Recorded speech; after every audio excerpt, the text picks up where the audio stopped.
Hi, welcome back guys. This is your friend, Parallel Deku. Back with another fanfiction.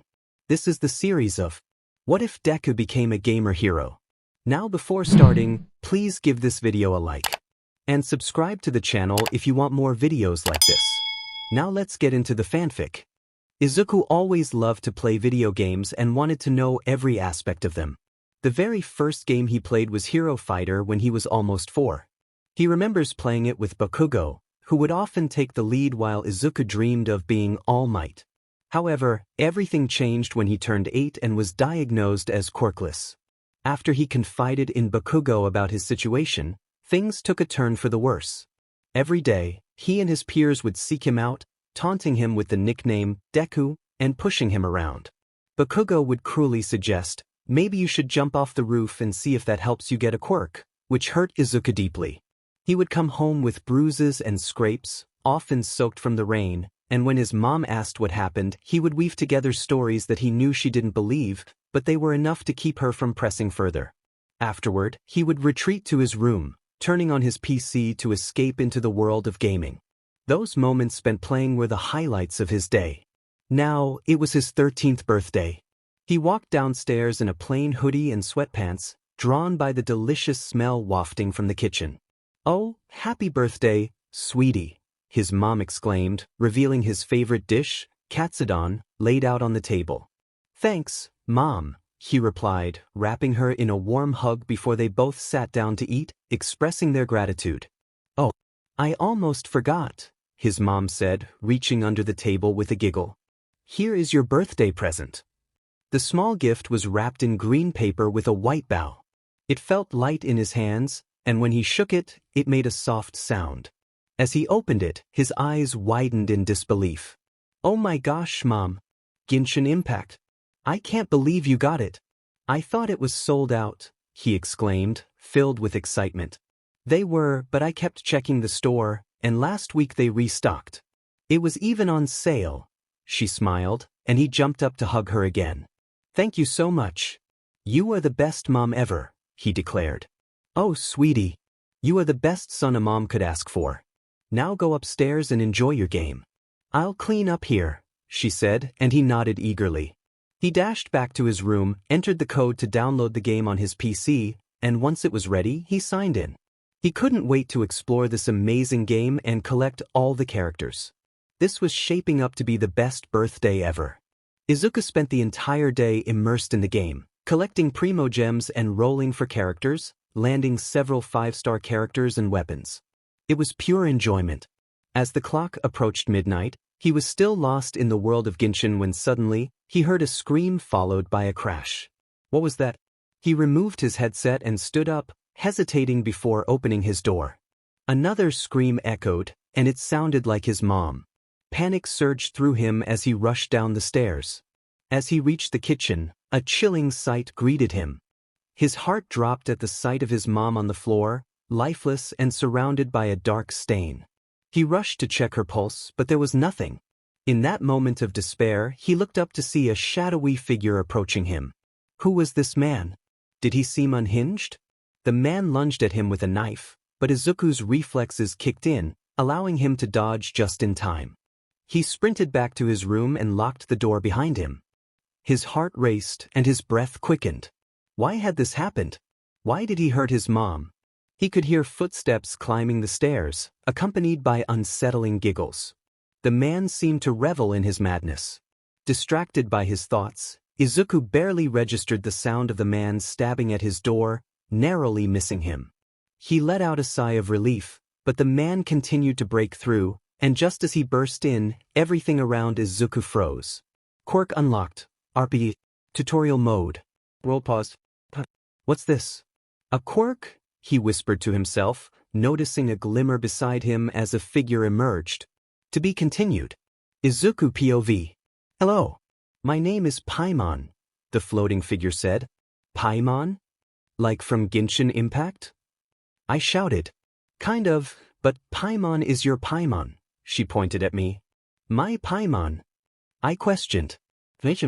"Paimon is here to help you through the tutorial of your quirk." She did a flip in the air. I looked at her, still confused. Paimon is only going to describe your quirk briefly. Your quirk is called RPG, short for role-playing games. This quirk makes your life like a video game. You have stats just like in a video game. Playing video games will boost your stats and power, but you still need to train your body and mind to make sure you aren't overwhelmed. If you want to learn more about your quirk, ask me. Paimon said, spinning around. So my quirk makes me like a video game character, basically? I muttered to myself. Ahem. Paimon wants your attention. The tutorial mode is still on. Paimon shouted and I looked up at her. There was a glowing light on the floor and a sword appeared. It looked like a dull blade from the game. I picked it up. Player has gained dull blade LVL. Now it's time to gain the elemental powers, Paimon said, lifting her little hand as 7 shards materialized. My eyes sparkled at the sight. You are only a level 1 overall, maybe even level 1.5. So you can only handle one of these. Each of these represents a different element: pyro, fire; geo, earth; dendro, nature; cryo, ice; electro, lightning; anemo, wind; and hydro, water. You must choose one, the floating figure said. This was a difficult decision. In the game, they didn't let you choose, it was only anemo. Now I had a choice. Later on, when I'm a higher level, will I be able to gain all of these? I asked Paimon, and she nodded. I decided to choose anemo because I knew more about it, and it seemed powerful for starting. Paimon then put away the other shards and placed the elemental shard in my hand. It charged and a bolt of light shot from it. Once the light faded, it disappeared. Player gained elemental power. Player can now use elemental attack and elemental burst. Now you can use it if you take the same character stance from the game. Paimon was excited. I tried to unleash an elemental attack, and it worked. I felt a rush of wind from my hand, and it burst forth. I was so shocked by what I had done. I did it. I jumped in the air, unable to believe my success. Paimon is out. The tutorial mode will end, but you can call for Paimon in your head, and I will come back. Oh, also wear this, Paimon said before. Disappearing. I got into a stance, ready to face the intruder. World on pause. Once the world resumed, the man charged at me with a knife in hand. He tried to stab me, but I dodged. I didn't want to harm him, so I avoided using my sword. He kept lunging at me, and I managed to evade every attack. I dashed out of my room and into the living room. The man then threw his knife. It narrowly missed me, and I had no choice but to unleash my elemental attack. I took the stance and felt the wind swirling around my hands. I noticed a faint glow before I released it. The wind struck the man, sending him flying out of my house.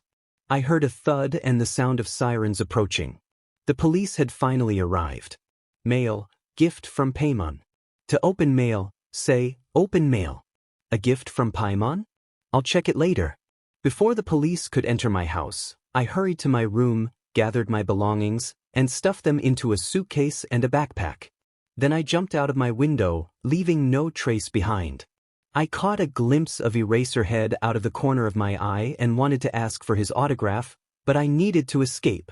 Eraserhead Aizawa POV.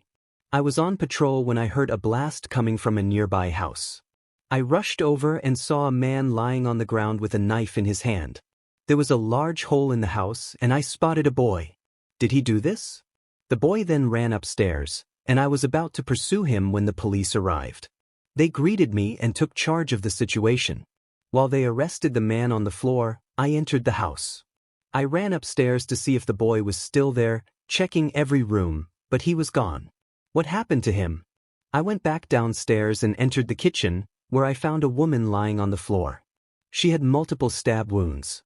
Hoping she was alive, I checked her pulse, but there was none. She was dead.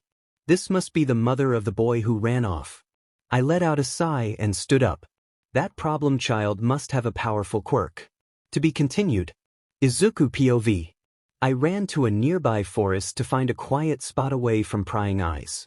The forest was peaceful, and I settled next to a tree, placing my backpack down on the grass. Adrenaline coursed through me, keeping me alert. Then I remembered the message Paimon had sent. Open mail, I said, and a dark green box appeared, displaying my mail. Sender, Paimon. Hello player. Paimon just realized I didn't get your name. Anyway, Paimon has a gift for you since you defeated that villain. I pressed the collect button, and suddenly, enhancement crystals rained down before the box vanished. This could enhance my dull sword, but how? I decided to call for Paimon. Hello player. Paimon is here.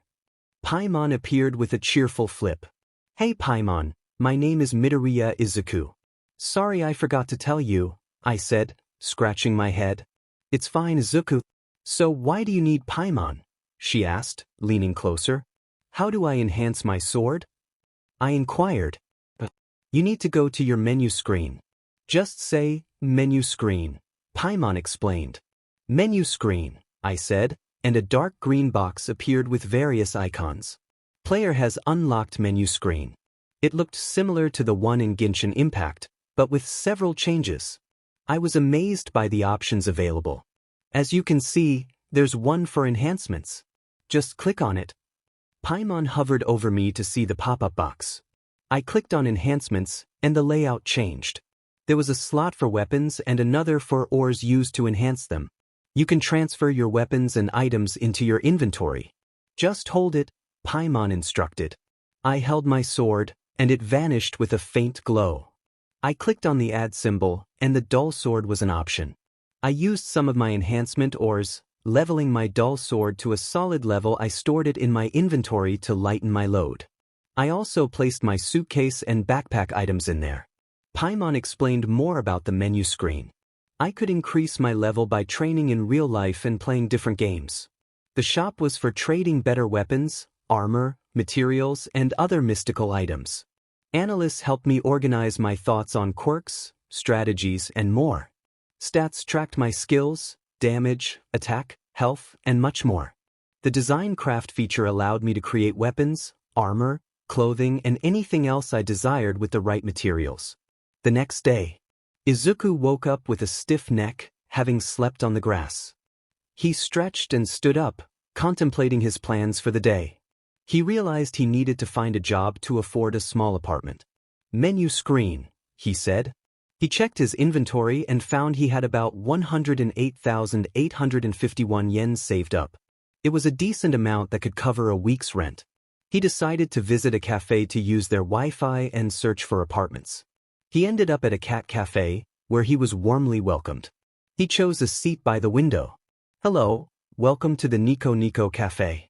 What can I get you? A girl asked. Can I just have some chocolate chip cookies? I replied, and she nodded. Is that all? She asked, and I nodded again before she left. After a few minutes, the cookies arrived and I savored them. 20 minutes later, I found a well-kept apartment with great reviews for a reasonable price. I decided to rent it, knowing it would cost about 15,000 yen per month, but I needed a job to keep up with the payments. Can I get you anything else? The girl asked. Actually, are you guys hiring? I inquired. She nodded and told me to wait. After a few minutes, the store owner interviewed me and offered me the job. The pay was decent, and my schedule consisted of working Monday, Wednesday, Friday, and Sunday for 5 hours each day. Once I left the cafe, I headed to my new apartment and settled in. I got the Wi-Fi working and went shopping for workbooks to teach myself. After making my apartment cozy, I finally felt at home. Izuku POV. I woke up, stretched, and made my way to the kitchen. I prepared some cereal and turned on the TV. 2 nights ago, a woman was killed in her home. Her son, Midoriya Izuku, is presumed missing for now. Pro heroes are searching for him. Underground hero, Eraserhead, reported seeing the young boy use his quirk to defeat the murderer before fleeing. I quickly turned off the TV, shocked that he had seen me. To be continued. Izuku POV. It had been a year since I was presumed missing, and my appearance had changed significantly. My hair was longer, with some of it styled in a side braid, and it had darkened to a deeper green. My physique had also transformed. I was taller and had developed some muscle, though not excessively. I no longer looked as youthful, and people often mistook me for older. I wasn't sure if that was a good or bad thing. I had been training diligently, balancing gaming and physical workouts. Each day, I would wake up, jog, study, work, play games, train, and occasionally venture out at night. My level was a respectable 49, nearing 50. Paimon had been a tremendous help, and I had mastered Anemo, wind, and Pyro, fire. I had also gained Electro, lightning, and Hydro, water, though I was still working on mastering them. I had created, traded, and wished for better weapons, acquiring a Skyward Blade, sword, the Bell, claymore, Skyward Harp, bow, Primordial Jade winged spear, polearm, and Skyward Atlas, catalyst. I just finished training, so I decided to go out for a walk. I put on a mask and opened my door, taking a breath of fresh air as I stepped outside. I passed by stores, gas stations, and more until I stumbled upon a dark alleyway. Suddenly, a little girl bumped into me. She seemed too young to be out late at night. I bent down to her level, pulled my mask down, and said, "Hey there. Are you okay?" The little girl was shaking and responded, I don't want to go be back." I was confused. "What's your name?" I asked. "Eri," she replied. "Well, Eri, let's go back to my place, and you can tell me more about what's happening," I suggested. She nodded. We walked back to my place and she clung to me the whole way. When we arrived, she looked around nervously but still held on to me. I told her to sit down on the couch and she nodded. As I went to get some snacks, she grabbed onto my arm. Please don't go, mister," she exclaimed, and I gently patted her head. "I won't leave, I was just going to get some snacks for us." "How about some apples?" I asked, and her eyes sparkled with interest. I chuckled and headed to the kitchen while Eri held onto my hoodie. After we both sat down and she enjoyed the apple slices, I asked, "So, Eri, why were you running away?" She looked down, her expression heavy. "The man. He would hurt me and sell me. I hurt people." She started to tear up, and I quickly moved to comfort her. "What do you mean?" I asked, my concern growing. "My quirk is called Rewind, and I can rewind people's bodies. I hurt my papa, and he is gone because of me." She cried harder. "Then a man said he would protect me, and my grandpa trusted him. But he did terrible things to me. He hurt me, then put me back together," Eri cried out. I was shocked and worried for her. She said her dad was gone, and this man had done awful things to her. I pulled her into a hug, patting her back gently. She calmed down a little but continued to cry while eating her apples. "You can stay with me," I exclaimed, and she smiled through her tears. "Are really?" she asked, and I nodded. I told her we could buy her clothes tomorrow, and we both got ready for bed. Since there was only one bed, we had to share it. She woke up a couple of times from nightmares, and I comforted her each time. The next day, I woke up earlier than Eri and made breakfast for us, ensuring it was nutritious since Eri was very malnourished. Once I finished, I woke her up, and after we ate, we went outside to go shopping. The day flew by, and soon we were back home.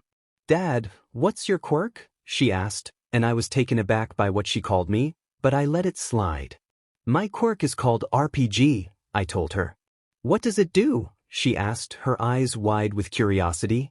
I explained, and she listened in awe. "Can you show me this Paimon girl?" Eri asked, and I nodded. "Hello. Paimon is wondering why you called." Paimon said, looking down to see Eri. "Oh, who is this?" Paimon asked. "This is Eri, and she is staying with me," I replied. Hello," Eri said shyly. After Paimon and Eri talked and laughed together, I felt a warmth in my heart seeing Eri smile. "Izuku, isn't the UA exams coming in a month?" Paimon asked. "Oh yeah, I don't know if I'm prepared for that," I chuckled. "What's the UA exam, Dad?" Eri asked, looking at me with curiosity. "The UA exam is a test to get into UA, the most prestigious school for becoming a hero," I explained with a smile. "Oh, but Dad is already a hero," she said, and I laughed. Soon, Eri and I went to bed and slept peacefully until I had a nightmare. I found myself walking downstairs, witnessing a terrifying scene that replayed in my mind. The screams echoed, haunting me. Eri shook me awake. "What's wrong?" I asked, still shaken. "You were having a nightmare. And you wouldn't stop moving," Eri told me. I smiled softly and patted her on the head. "The exams are in a month, and I have a month to get better. Eraserhead Aizawa's POV. It's been a year since this child went missing. He must look different now. I let out a sigh. This problem child is skilled at leaving no traces. There is only one photo of him, taken when he was 11. All the other photos were deleted, and his files are corrupted. Now we don't have a name, age, or quirk. To be continued. Chapter End. Third POV. The UA exams were just a month away, and Izuku was training hard while balancing his responsibilities as a father and a part-time worker. He was focused on mastering hydro, water, and electro, lightning, but he also practiced with a Nemo, wind, and pyro, fire. His skills with the basics of his sword, bow, claymore, polearm, and catalyst had improved significantly. He and Eri shared a strong father-daughter bond, even though Izuku was not her biological father. Izuku also taught Eri to control her quirk with the help of Paimon. Eri could now rewind any injury her dad sustained, which proved to be incredibly useful. Izuku's overall abilities had doubled compared to before, and his elemental bursts and elemental attacks were more powerful than ever. Soon, the day of the UA exam arrived. Izuku POV. Today was the big day. I woke Eri so we could prepare. He wore this. His hair was styled like this. They walked out and made their way to UA. Izuku brought Eri along because he didn't want to hire a babysitter, and he was confident they would allow him to. Upon arriving at UA, he entered the auditorium and sat down with Eri on his lap. Hello, everyone. Can I get a yeah? President Mike shouted, causing Eri to jump slightly. No one responded. Heh, tough crowd, he said, explaining the details of the exam. Then a boy with glasses raised his hand to ask a question. Izuku wasn't paying attention. His focus was on Eri, who looked scared. And you with the dark black-green hair. President Mike pointed out. Me? I questioned. Yes, you. I don't believe that child is allowed to take the exams, he exclaimed, and I rolled my eyes, choosing to ignore him. Settle down, President Mike said, continuing to explain more about the exams. After Eri and I made our way to the field, I spotted Kaken. I did my best to avoid him, and thankfully he didn't see me. I looked around at the crowd when someone tapped my shoulder. Hello, my name is Uraraka Ochako, the girl said, and I smiled. Name, Uraraka Ochako quirk, 0 gravity. She has the power to manipulate gravity, making objects weightless, allowing them to float, or even enabling herself to fly. My name is Izuku. I don't do last names, I replied, and she nodded in understanding. I understand. I'm just curious why you have a child with you. Uraraka asked. Well, I found her and she had a rough past. So I took her in. She calls me Dad, but I'm not her biological father, I explained, and just as she was about to respond, Mike shouted for everyone to go. Everyone started to move, but I stayed behind to let them go ahead. Once the crowd had cleared, I set Eri down and called Paimon out to take care of her. Third POV. The teachers were watching from the building. Why is that young boy staying behind? All Might asked. It seems he has a child with him, Nizu responded. Kids are growing up so fast, Midnight remarked. She might be his sister, Mike suggested to Midnight, and she nodded. He is quite interesting from what I can see from his profile, Nizu said, showing it to the teachers. Izuku, no last name. I've never heard of the quirk RPG before, it must be new. He is 15? All Might exclaimed. Oh, I thought he would be older, Midnight replied. The heroes stopped examining the child's profile and returned to spectating the students.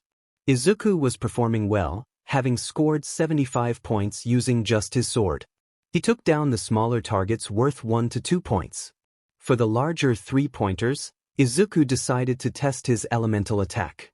He dispelled his sword and summoned his bow, using Hydro Blast elemental attack to hit a 3-pointer. He then switched to his claymore, charging at the 3-pointer and striking it. Player has unlocked elemental bursts. Interesting, so he has a type of water power, All Might noted. But he used different weapons that can spawn and depawn, Mike exclaimed. Yes, his quirk is indeed fascinating, Nizu agreed. Suddenly, Izuku felt a rumble beneath him and saw people running away, hearing someone call for help. Help! A girl with black hair shouted, and Izuku rushed to her side. He lifted the rubble off her and helped her up. Thank you, she stammered, just as the zero-pointer approached. Stay here, Izuku instructed her, and she nodded hesitantly. Seems like things might get interesting, Nizu said with a hint of excitement. Izuku summoned his bow and unleashed his elemental burst. Hydro Elemental Burst, Flash of Havoc. He swiftly fired a hydro magic arrow, dealing hydro damage. Then he switched to his sword and executed another elemental burst. Electro Elemental Burst, Starwood Sword. Izuku unleashed the power of lightning, dealing electro damage in an area effect. He began to blend into the shadow of his blade, delivering a series of thunderous strikes to the zero-pointer simultaneously, immobilizing it with an electro charge. Switching back to his bow, he prepared for another elemental burst. Pyro Elemental Burst, Fiery Rain. A symbol appeared on the bottom of the robot, and a shower of fiery arrows rained down, dealing continuous area effect pyro damage. Player has overloaded opponent. The zero-pointer exploded. Player has level up. To be continued. Chapter end. Third POV. All the heroes were stunned by what they had just witnessed. So he doesn't only have water? He has lightning and fire too? Mike exclaimed, while Eraserhead covered his ears. Interesting indeed. What do you think, Aizawa? Nizu asked, turning to him. Can I have him in my class? Aizawa's response shocked the others, but they nodded in agreement. Izuku POV. That was incredible. I had never unleashed multiple elemental bursts on a single target before. I turned to see the black-haired girl, her expression one of awe. Thank you for saving me, she said. My name is Yaoyorozu Momo, but you can just call me Momo, she introduced herself with a bow. I'm Izuku. I don't do last names, I replied, bowing in return. That was so cool what you just did. What's your quirk? Name, Yaoyorozu Momo, quirk. Creation: she can create anything that is not alive using the fat cells in her skin by manipulating the molecules within. Interesting, she is powerful. My quirk is called RPG. RPG? Like video games? She asked. Yeah, it's mostly based on Genshin Impact. We continued to chat until I noticed a floating figure and a small child approaching us. Dad! Eri yelled, running up to hug Izuku. Sorry, Izuku. Paimon tried to stop her, but Paimon failed. Paimon is hungry now, Paimon said, and I chuckled. It's okay, I reassured her, noticing Momo's confusion. Sorry, this is my daughter Eri. She had a rough past and I took her in.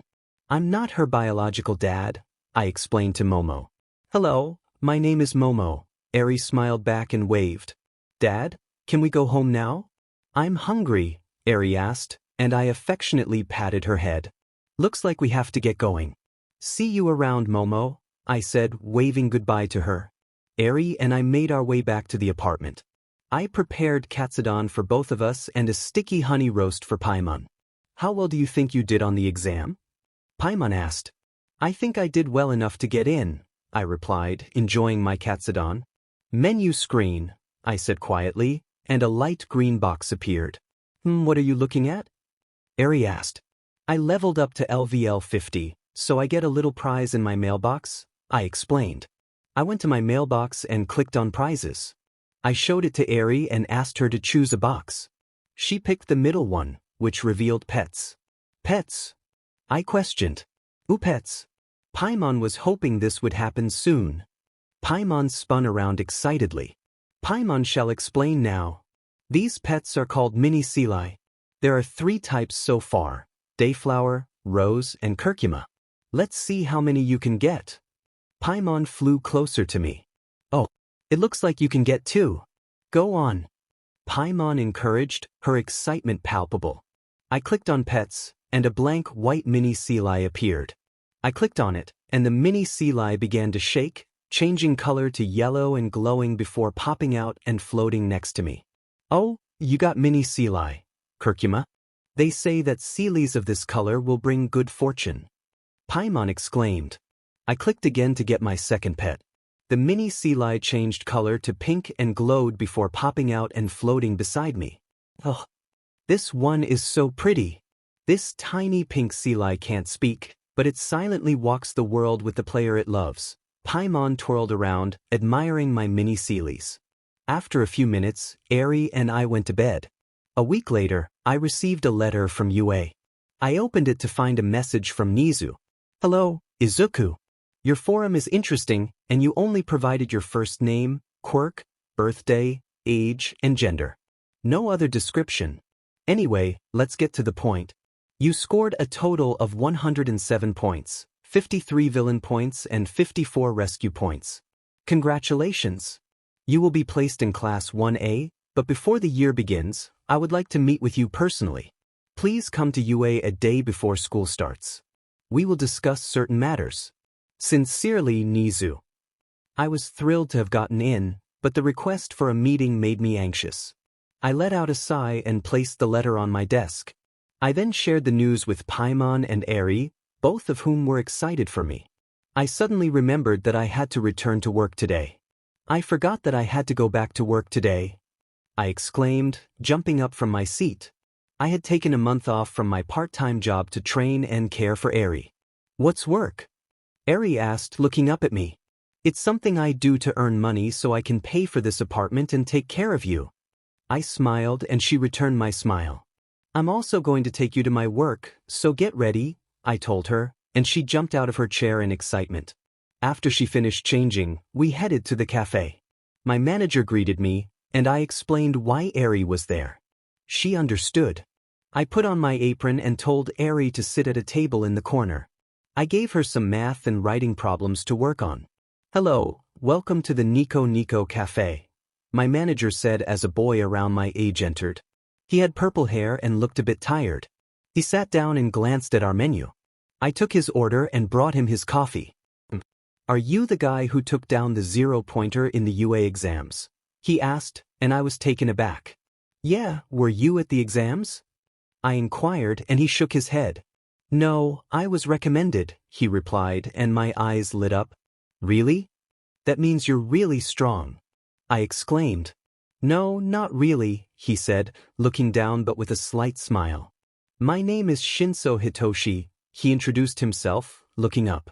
I'm Izuku, I don't do last names, I responded. We continued to chat, but I eventually got in trouble with my manager for slacking off. To be continued. Chapter End. Shinso POV. So this is the boy that Dad told me about. He did look like the missing boy from 2 years ago. Dad is still stuck on that case, and now that I see Izuku in person, I find it a bit strange that he doesn't share his last name. After our conversation, we exchanged numbers, and I left. Welcome back, Hitoshi, Dad says, and I nodded. I met Izuku, I told him. How was he? He asked. He was actually delightful to talk to. He didn't tell me his last name. He said he doesn't do last names. I responded, and I heard my dad hum thoughtfully. Izuku POV. It's been a week, and it's Sunday now. I have to go to UA to discuss things with Principal Nizu. I got ready, and so did Eri. Mini Seali, Rose seems to like Eri better than me, but that's fine. I already have curcuma. Once we were ready, we headed out to UA. We arrived at Nizu's office and knocked. He told us to come in, and we did. Hello, Principal Nizu, I said, bowing slightly. Eri was looking around the room and clung to me. Hello, Izuku. Come and sit. Tea? He asked, and I shook my head. What did you want to discuss, Principal Nizu? I inquired, and he smiled. I see you don't want to beat around the bush, he said, taking a sip of tea. Why don't you say your last name? He asked. I don't think it's relevant, I responded, and he seemed to want a more in-depth answer. There was another knock on the door, and Nizu said to come in. It was Eraserhead. I was so excited to see him that I went to ask for his autograph. Open menu, I said, and I clicked on the journal, and then a pen appeared. Eraserhead looked confused but then took the pen and signed it. I thanked him and then sat down. I hope you don't mind, but I invited Eraserhead too, Nizu said, and I shook my head. Eraserhead sat down next to Nizu. So, Izuku, do you know about the unsolved case of the missing child? Nizu asked, and I could hear my heartbeat, but I kept my composure. Yes, I do. But I don't understand why this has to do with me, I replied, and Nizu chuckled. Izuku, you don't have to hide it anymore. Or should I say Midoriya Izuku, the Chimera said, sipping his tea and smiling. I let out a sigh and turned to look at Eri, who was playing with Mini Sealai, Rose. Okay, you got me, I said. Why did you run? Eraserhead asked. I ran because I didn't want to end up in the foster care system. What about your father? He inquired. He's never been in my life. I don't know where he is, but my mom used to argue a lot on the phone with a man, I said, clenching my fists. Do you live by yourself? Nizu asked and I nodded. Dad, I'm hungry, Eri said, coming up to me and opening my menu screen. I went to my inventory and gave Eri a snack. Who is she? Eraserhead asked. She is my daughter, though not biological. She had a rough past, and I decided to take care of her, I explained, smiling. Also, yes, I do live by myself. To make rent, I work at a cafe, and they pay well, I added, and they both hummed in acknowledgement. Did you have anything to do with your corrupted files? Nizu asked, and I knew he was aware. Yeah, I hacked into it and changed everything. I erased all pictures of me, but I must have missed a few, I admitted. We continued to talk until it was dark. I left with Eri in hand, heading back to our apartment. Next day, I woke up to my alarm beeping and Eri shaking me. I turned off my alarm and got into my UA uniform. Recently, I found a school to enroll Eri, so today is her first day too. We both went out to the kitchen, where Paimon was sleeping on the couch. I made some miso soup for all of us, and Eri woke up Paimon. Paimon is tired, but Paimon smells something delicious, she exclaimed, floating over to grab the miso soup. This is delicious, she said. Eri-chan, are you excited for your first day of school? Paimon asked. Eri hesitated but finally said, Kind of, but I don't want to get bullied. Paimon thinks you'll be fine. Paimon said, floating over to pat Eri on the head. Dad, can you give me pigtails? Eri asked, turning to me. I walked over to the little girl and tied her hair up in pigtails. She looked adorable. I then opened my menu screen and went to my inventory to find our mini Sealies. Player toggled mini Sealai. Kurkuma player toggled mini Sealai, Rose. Rose went over to Eri and did flips in the air in excitement. Kurkuma calmly flipped and landed on my shoulder. Oh, looks like we should get going, I said, lifting Eri off her seat. Paimon disappeared as Eri and I walked to her school. To be continued. Chapter End. Izuku POV. When we arrived at Eri's school, we were greeted by her teacher. I explained what the tiny pink floating thing was, and she understood. I then said goodbye to Eri and she hugged me tightly. I received a text from Shinso saying that he was also in 1A, but he was sick and wouldn't be able to come. I walked to UA, trying to find my class, 1A. I found it and it had a big door. Paimon popped up then. Wow, are there giants here? Paimon shouted and I chuckled. I opened the door and heard shouting. Please keep your feet off the desk. This is very ill-mannered, the boy with glasses shouted. This looks like someone has a stick up his rear, the blonde boy shouted back, and I realized who it was. Geez, what's with the people here? Paimon asked, looking at me. Hey, are you okay? She asked. Why yeah, I replied. Hello. My name is Tenya Ida. I'm sorry for how I acted during the exams. I hope you can accept my apology, he said, moving in a robotic manner toward me. It's fine. I'm Izuku. I don't do last. I was about to finish when someone cut me off. Deku. Kaken shouted, rushing toward me. Where have you been? He demanded, and I stayed silent. Answer me, Deku, he yelled. I'll tell you later, I said, brushing him off. He looked furious but nodded. Clearly, people don't see Paimon here. Paimon said, puffing her cheeks. Hey, you made it. Someone tapped my shoulder. It was Uraraka. Oh hey. I waved and she blushed a little. Then she noticed Paimon. Who's that? She pointed at Paimon. My name is Paimon. Paimon is part of Izuku's quirk. Paimon exclaimed. Oh, that's cool. I'm Uraraka Ochako. You can both call me Ochako, she said with a smile. Suddenly, someone interrupted our conversation. Silence, he commanded, and we all took our seats. Paimon vanished. I'm your homeroom teacher, Aizawa. Get into your gym clothes and hurry to the field, he instructed before walking out of the classroom. We all followed suit. In the boys' locker room, I changed quickly, removing my shirt to reveal my toned physique. Wow, you're so manly, a redhead exclaimed, and I nodded in acknowledgement. I'm Kirishima Ejiro. He introduced himself, and I shared my name in return. We both headed out to the field to wait for the others. Hey, what's that tiny yellow floaty thing? And the other floaty girl? Kirishima asked. The yellow one is a mini sea lion named Kukurma, and the other one is just a companion. I smiled as Paimon popped back into view. Paimon is not just a companion. Paimon is part of his quirk, she shouted, and I chuckled as she disappeared again. Everyone lined up for the quirk assessment. Kaken went first, throwing the ball with his usual flair and scoring impressively. Aizawa-sensei warned us that the person in last place would be expelled. We started with the 50-meter dash, and my quirk gave me an edge. I adjusted my stance using my catalyst. Hydro-alternate sprint, illusory torrent. I cloaked myself in the flow of water, consuming stamina to move swiftly. It felt like the ground had transformed into water beneath my feet. When I stood up, I was drenched and everyone looked on in awe.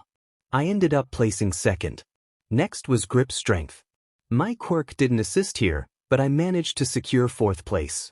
The standing long jump was next, and this time my quirk was beneficial. I summoned my polearm. How is that supposed to help? Someone remarked, and I smirked. Player can use Elemental Burst and Nemo Elemental Burst, bane of all evil. A Yaksha mask appeared on my face, a symbol of power that had once made gods and demons tremble. I leaped into the air, feeling the rush of wind, and used my wind glider to soar over the sandbox. I executed a plunging attack with my polearm, landing gracefully. I deactivated my elemental burst, and my HP was now 5004.5. I opened my menu screen to access my inventory, pulled out blackback perch stew, and began to eat to restore my HP. Wow, that was so cool, a boy resembling Pikachu exclaimed. Yeah, so manly, Kirishima added. Everyone was impressed, while Kaken looked as angry as ever. The next challenge was the ball throw, and I was the last to go. I contemplated how to utilize my quirk, but I needed a weapon to do so. Ultimately, I placed third. Overall, I secured second place, with Momo in first and Todoroki in third. Kaken was visibly upset about coming in fourth, and I couldn't help but laugh. Alas, I didn't even get to talk to any girls yet, a boy resembling a purple grape exclaimed. Aizawa sighed and said, that was a lie to see your full potential. After returning to the classroom, Aizawa took a nap. Let's all introduce ourselves, an alien girl suggested, and everyone agreed. Hello, I'm Ishido Mina. My quirk is acid, she announced. Once everyone had introduced themselves, it was my turn. I'm Izuku. I don't use last names. My quirk is RPG, I stated, and everyone looked at me with interest. Wow. RPG as in video games? Kaminari asked, and I nodded. That's so cool, he exclaimed, and we continued chatting until lunch. Paimon then reappeared. It's lunchtime. Paimon is hungry. Let's go, she said, and everyone looked at her in confusion. I explained who she was, and they all understood. As Paimon and I made our way to the cafeteria, Kaken pulled me aside. Kaken, why did you grab me like that? I asked, and Paimon vanished. Hey, Hithoi nerd. You said you'd tell me what happened. Where were you? They said you were missing? And Auntie Inko is gone? What happened? He shouted, and I sighed. To be continued. Izuku POV. Why should I tell you? It's not like you care. I replied, and he looked hurt. Silence hung in the air for a moment, and I was about to walk away when he spoke again. I'm sorry. I know I've bullied you for a long time, but I'm sorry. I felt like you were looking down on me, and I know you were. Trying to help, but I let my pride get in the way.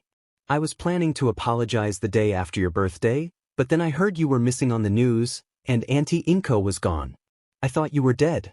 But now that you're here, I can finally say I'm sorry, he said, looking down.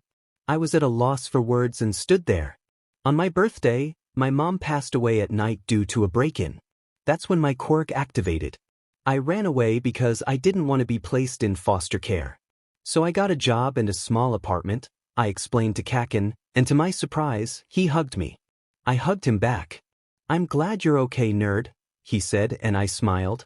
The bell rang and we both returned to the classroom. I'm coming in like a normal person, All Might announced, and everyone was thrilled. Who knew that's how normal people walk into a room? Paimon remarked. All Might instructed us to change into our hero costumes.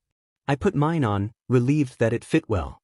When I stepped outside, almost everyone was waiting. I like your outfit, Izuku, Momo said as she approached me. Thanks, I like yours too. It's because of your quirk, right? I asked, and she seemed surprised but nodded. Oh, Izuku, I like your outfit, Ochako added, and I thanked her. You look like a prince or an adventurer, Izuku. Mina chimed in, causing me to blush at her compliment. All Might then gathered our attention and explained what we would be doing, hero versus villain training. I was paired with Jiro Kyoka, and we would be facing Kakin and Ida. Hey, Izuku, she called out as she approached me, and I waved back. Do you have a plan? It's not really a plan, more like intuition, I replied, and she looked puzzled. No, I know that Kakin will come after me first, I told her as I outlined my thoughts. Then All Might shouted for us to begin. Jiro and I dashed into the building. Deku!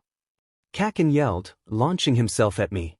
I signaled Jiro, and she nodded in response. Come at me with your fancy quirk, Deku, he shouted, and I smirked before running to a larger area. Stop running, Deku, I heard him call out, but I halted. Kakin excels in close combat, so I needed to keep my distance until Jiro found the bomb. This would be a perfect moment to summon Geo. I called forth my catalyst, and Kakin chuckled as my mini Sealai, Kukurma, vanished in preparation for the fight. Pyro Elemental ATK. Jumpy Dumpty. Jumpy Dumpty bounced 3 times, igniting and dealing area of effect pyro damage with each bounce. On the 3rd bounce, the bomb split into 8 mines. How weak, Kakin remarked as he charged toward me, only to step on one of the mines, triggering an explosion. I quickly changed my stance, still wielding my catalyst. Anemo Elemental ATK. Astable Anemo Hypostasis Creation. A small wind spirit emerged, pulling Kakin and launching opponents within its area of effect, dealing Anemo and pyro damage. Ack! He yelled as I took off running. Just then my earpiece rang. 3rd POV. Wow, Izuku is so impressive, Kirishima said, and Kaminari nodded in agreement. He's handsome too, Mina exclaimed, and all the girls chimed in. Lucky guy, Mineta muttered. Izuku's earpiece buzzed, and it was Jiro. I found the bomb. It's on the 5th floor, she whispered. I'll be there in about 5 minutes. You know the plan, Izuku replied. Jiro used her quirk to make the floor tremble, catching Ida off guard. Huh, found you, Ida exclaimed, and Jiro smirked. As Ida rushed toward her, he struggled against the uneven ground. Meanwhile, Izuku was almost there, with only 2 flights of stairs left. But Bakugo appeared and blasted Izuku from behind. Gah! Izuku gritted his teeth against the pain. You thought you could finish me, Deku, he shouted, preparing to throw a punch, but Izuku blocked it. That hurt, Izuku thought, trying to create some distance but failing. A Nemo Elemental Burst, Forbidden Creation. Izuku hurled an unstable concoction that summoned a large wind spirit. While it persisted, the spirit continuously pulled and launched Bakugo, dealing a Nemo damage. You annoying nerd, Bakugo yelled. Sorry, Kakin, Izuku called back as he sprinted up the stairs. While Jiro distracted Ida, Izuku stealthily approached the bomb and touched it. Hero team wins, All Might announced. To be continued. Chapter End. Izuku POV. After All Might declared our victory, I felt elated. I went to check on Kakin, who was unconscious on the ground. With Ida and Jiro's help, I carried him out. Can anyone explain how Izuku and Jiro won? All Might asked, and Momo stepped forward. I can. Before entering the building, Izuku predicted his opponent's moves. This method won't always work, but it did here. He knew Bakugo would target him first, leaving Ida with the bomb. Izuku also studied Bakugo well, understanding that he excels in close combat, so he kept his distance. Jiro followed Izuku's plan and distracted Ida, making him forget about the bomb, Momo explained, leaving All Might speechless. "Whyus," was all he managed to say. I was waiting for Eri outside the school when I spotted her. "Dad," she shouted, running toward me. "Hey, how was school?" I asked. "It was great. I made a new friend, but he left early," she replied, and I smiled. "That's good," I said. "Oh, Izuku. You're here too," I heard someone say and looked up to see Tsu. "Hello, Tsu." I smiled. "Is that your little sister?" she asked. "No. Dad is my dad, not my brother," Eri chimed in. "Wow, who knew you'd become a dad at such a young age?" Tsu said, and I felt my cheeks heat up. Eri had a rough past, and I took her in, I explained, and she chuckled. "Anyways, what are you doing here?" I asked. "I'm picking up my little sister," she replied, and we said our goodbyes. Once Eri and I got home, I helped her with her homework while doing my own. Afterward, I made us some food, and we enjoyed our meal together. "So, what's your friend's name?" I asked Eri. "His name is Koda, and he doesn't like heroes or villains. But I told him about you, and he said you sounded cool." Eri exclaimed with excitement. After we finished eating, I tucked Eri into bed and started my training. I played games until 11 o'clock and trained until midnight, then fell asleep next to Eri. The next day, I woke up early because Shinso was returning to school. After dropping Eri off, I rushed to UA and spotted Shinso. "Shinso!" I called out, and he turned around with a smile. "Hello, Izuku," he greeted. "I felt kind of lonely yesterday without you. I'm glad you're feeling better," I said as we walked toward Class 1A. "Hey, Izuku. Who's this?" Mina exclaimed. "This is Shinso. He might not be very talkative at first, but his quirk is brainwashing. Really cool, right?" I said, and Mina nodded enthusiastically. Everyone introduced themselves to Shinso, and then Aizawa emerged. "Everyone sit down. As you can see, we have another student. He couldn't come on the first day because he was sick. Now, it's time to elect the class president and vice president." "Don't wake me up," Aizawa said, rolling himself into a nap. "How should we do this?" Uraraka asked. "We should have a fair vote," Ida suggested, and everyone agreed. Some opted out of being president or vice president, including me. Momo received the most votes, followed by Ida, making them president and vice president. I was content with the results because I believed Momo would be a great leader. "Thank you all for voting for me, but I would like to know why," she asked. "You placed first in the quirk assessment test.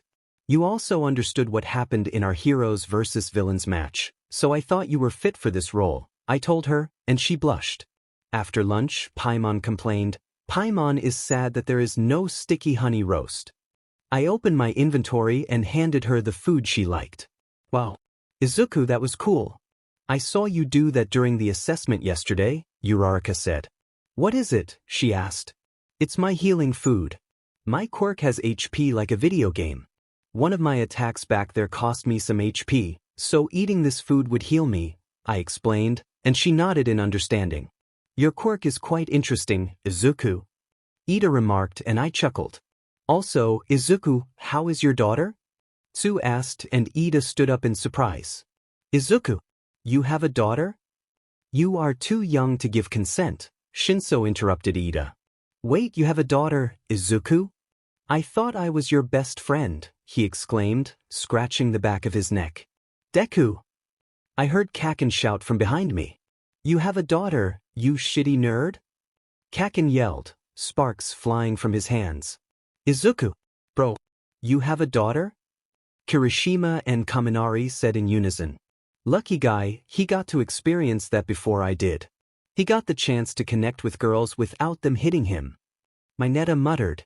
"Calm down, everyone. Momo stood up. I'll explain everything. Izuku has a daughter, but she's not biological. He told me she ran into him and had a rough past. He took her in and she calls him Dad, Momo explained, and everyone nodded. Then small sniffles could be heard. "Es so manly," Kirishima said through his tears. "Why yeah," Kaminari agreed. "That's very noble of you, Izuku," Ida said, and I awkwardly chuckled. We all ate our lunches and then headed back to class. "Paimon wonders how Eri-chan is doing," Paimon said, resting her chin on her hand as I sat down at my desk. "I bet she is doing great," I replied, and Paimon nodded before disappearing. "Sit down, problem children." "Okay, we are going on a trip tomorrow," Aizawa announced, and everyone erupted in excitement. "We are going to USJ for training," Aizawa continued, and the excitement grew even more. "Tomorrow is the day we take down All Might," someone said ominously. To be continued. Izuku's POV. We all got on the bus for our trip to USJ. I was really excited. I sat down next to Tsu and Shinso, with Paimon sleeping on my lap. "Izuku, I usually say what's on my mind, so can I ask you a question?" Tsu turned to me and nodded. "Why do you hide your last name?" she asked, and I felt a wave of tension. Kaken noticed. "He doesn't have to tell you anything," Kaken shouted, sitting back down. "It's okay, Kaken," I reassured him. "Well, there is a reason, but I'd rather not say. All the teachers and pro heroes know why. I might tell you someday," I replied with a smirk, and she nodded. "Izuku, your quirk is so cool and flashy. I wish I had a quirk like that," Kirishima exclaimed. I chuckled. "I think your quirk is great too. It's excellent for defense," I said, and he seemed happy to receive a compliment.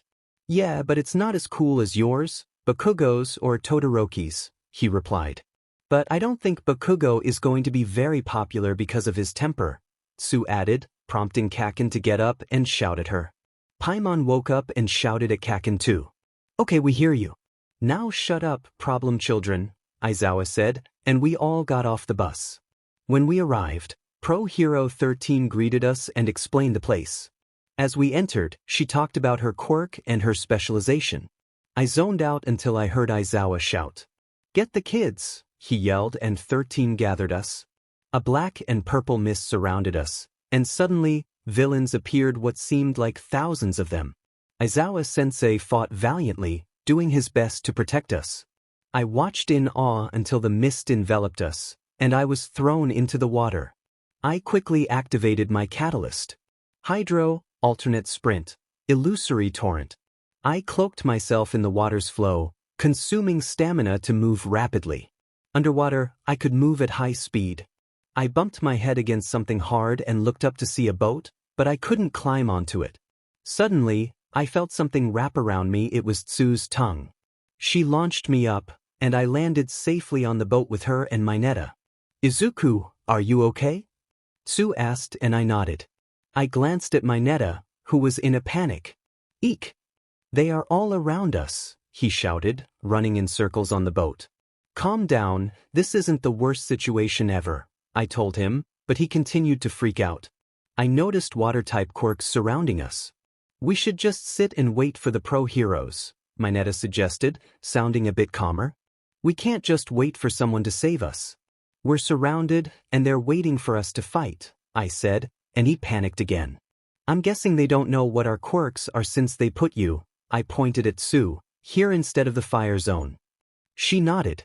They both explained their quirks to me, and I started thinking of a plan when suddenly the boat was cut in half. "Hurry up. We're getting bored here," a villain said, his quirk clearly powerful. "They must be waiting for us to get into the water." I told Tsu and Mineta. An idea struck me, and I shared my plan with them. "Are you sure?" Tsu asked, and I nodded. Mineta was still nervous but agreed to follow the plan. I summoned my catalyst again and checked my stats. I could use 2 elemental bursts. Taking a deep breath, I jumped into the water. A Nemo elemental burst, forbidden. Creation. I aimed it at the center of the ocean, unleashing an unstable concoction that created a large wind spirit. While it persisted, the large wind spirit would continuously pull and launch nearby villains, dealing a Nemo damage. "Tsu! My netta!" I shouted, and Tsu jumped, wrapping her tongue around me. My netta threw the ball from his head at the villains, making them stick together. I then unleashed another elemental burst. Elemental burst. Lightning rose. A purple lake formed, unleashing powerful lightning bolts that struck surrounding villains and dealt electro damage. The combination of water and lightning from my elemental burst created an electrocharge. Tsu landed in the water near where Aizawa was fighting. I watched him in awe. He was incredible. But then a massive creature appeared, the size of All Might, maybe even stronger. It slammed Aizawa's head down repeatedly. I couldn't bear to watch. I summoned a bow and prepared a normal charged attack. Hydro, normal charged ATK, cutting torrent. I aimed carefully, ready to strike back. While aiming, Hydro's power accumulated on the arrowhead, dealing Hydro damage and applying a Riptide status. A night raven forged of darkness and lightning descended upon the land, dealing electro damage in a small area. The creature then charged with electricity and released a shock. "Nomu?" the man shouted, looking in my direction. "Paimon is here. You must choose one of these elements." Paimon summoned the elemental shards. I chose Cryo Ice. The man rushed toward me, but I couldn't react in time. Tsu quickly wrapped her tongue around me and pulled me away. It seems we have more," the handyman said, lost in thought. I took this opportunity to test my new element. I used my bow again and executed an elemental charged attack. I performed a more precise aimed shot with increased damage, as biting frost accumulated on the arrowhead. A fully charged frost arrow would deal cryo damage to the man, but the Nomu blocked it, and the problem was that it was wet and froze. "What did you do to my Nomu?" he shouted. "Tsu, my netta," and I emerged from the water onto the battlefield. "This is no good. Without Nomu," he rambled, giving us time to reach Aizawa. "Aizawa-sensei," I said, but he didn't move. "Let's move him to the corner over there," I suggested, and they nodded. "Do you think he will hold up, Izuku?" Tsu asked. "Not naturally. I could heal him, but I need to fight more," I replied, and she looked confused. "I'll explain later. Right now, the Nomu is about to be unfrozen. I haven't mastered this ice element yet," I told her, and she nodded. I stood up and turned. "Are you sure you can take on that huge creature?" Mineta asked, and I shook my head. "As long as I can land a few hits, I can unleash some of my power moves and heal Aizawa-sensei," I said with a smirk. "Just stay here, and I will do my best," I assured them, and they nodded. Then the Nomu unfroze, and I approached it. "Nomu, take care of the kid," the handyman commanded, and the Nomu charged at me with great speed. I couldn't react quickly enough. It struck me and I felt a sharp pain. I wiped the blood from my face and summoned my bow. Just a couple of hits, and I could heal Aizawa-sensei. My health was at 3002 out of 5. I couldn't let that thing hit me again, or I wouldn't be able to use my quirk. The Nomu was preparing for another punch, but I quickly executed an elemental skill attack. I fired an icy paw that dealt cryo damage to the Nomu and formed a shield around me upon impact. The shield absorbed damage based on my health. It protected me from the Nomu's punch, but it disappeared quickly. I then summoned a sword. I knew I couldn't defeat it outright, so I had to outmaneuver it. Using the Ice Vein Talisman, I called forth the Herald of Frost, dealing cryo damage to the Nomu. It barely affected it, but it periodically regenerated my health. My health was now at 4028 out of 5. I switched to my catalyst and performed a normal attack. I executed up to 4 water splash attacks that dealt hydro damage. The Nomu then froze, and I summoned my claymore, swinging it to shatter the ice and slow the Nomu's movements. I checked my stats and realized I could perform 2 elemental bursts. I switched back to my bow and took a deep breath. This would be a challenge. I summoned a raven, which spread its twin wings of twilight to defend me. Using this increased my speed and allowed the raven to fight on the field without my direct involvement, but only for a short time. I rushed over to Aizawa to unleash another elemental burst. I tossed out a special cold brew that dealt area of effect cryo damage and created a healing mist. This mist would heal anyone within its field for a duration. This won't heal Aizawa-sensei fully, just some wounds and his health for using his quirk, I explained. Oh, it looks like it's working. He is gaining consciousness, Tsu pointed out. I momentarily forgot about the Nomu, and once my raven disappeared, it charged at me. I turned, but I couldn't move in time, and I braced for impact.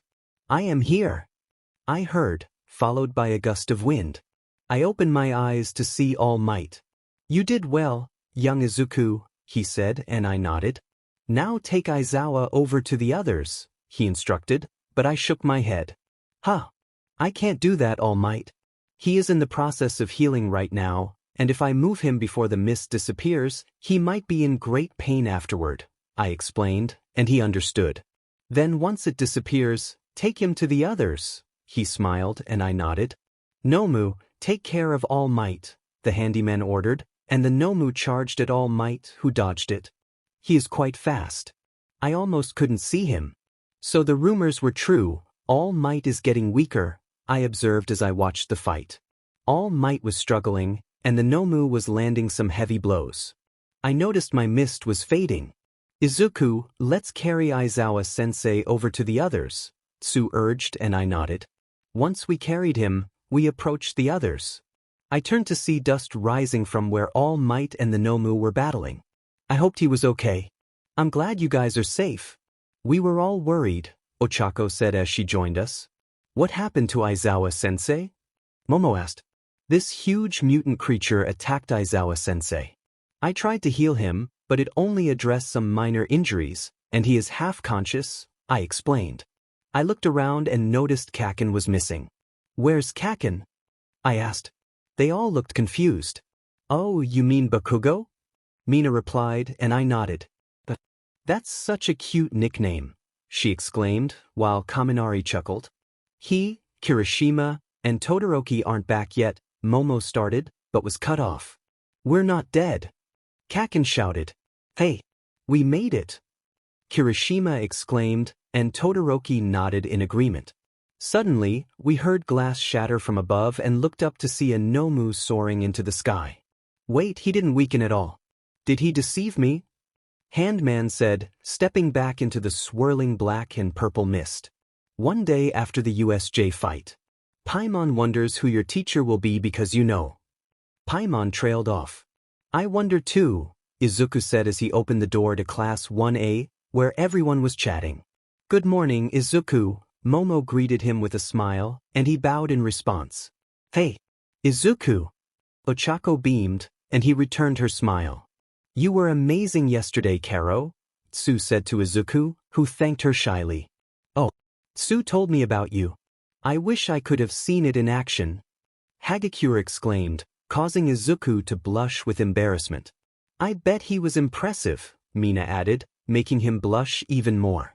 Tsu mentioned you too. That's really cool, Jiro said, and he thanked her. I helped too, Mineta muttered from the corner. Wow, Izuku is so manly. Kirishima said. Yeah, he's strong and gets the girls. I aspire to be like him, Kaminari chimed in. Teach, Bakugo replied dismissively. Hey, why does he call you Kaken? Kirishima asked. Yeah, Kaken why? Kaminari teased. Shut up, extras. Bakugo shouted, and they both fell silent.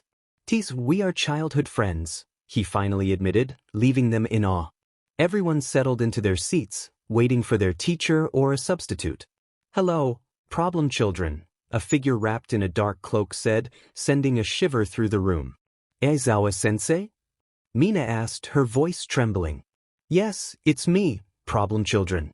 I can still work. Anyway, you have a big event coming up, he said, and everyone groaned. It's the sports festival, he continued in his usual tone, and the room fell silent. Are you sure we should do this? I mean, we just fought. Ida stood up, concern etched on his face. Yes, I'm sure. You don't want others thinking you were defeated by villains and couldn't compete, do you? He asked, and Ida fell silent. Now prepare yourselves and don't wake me up, he said before drifting off to sleep. Izuku's POV. Sports festival? Is there going to be food there? Paimon asked. I don't think so. I think it's for us to showcase our talents. Right, Shinso? I replied. Yeah, the sports festival is for us to display our abilities. Agencies will be watching us and selecting candidates to work with them, Shinso explained, and my eyes sparkled with excitement. I need to level up, I declared, clenching my fist. You mean training? Shinso asked, and I shook my head. I mean leveling up. I want to reach level right now. I'm at level 53, so I need to train harder, I said, and he looked at me in confusion.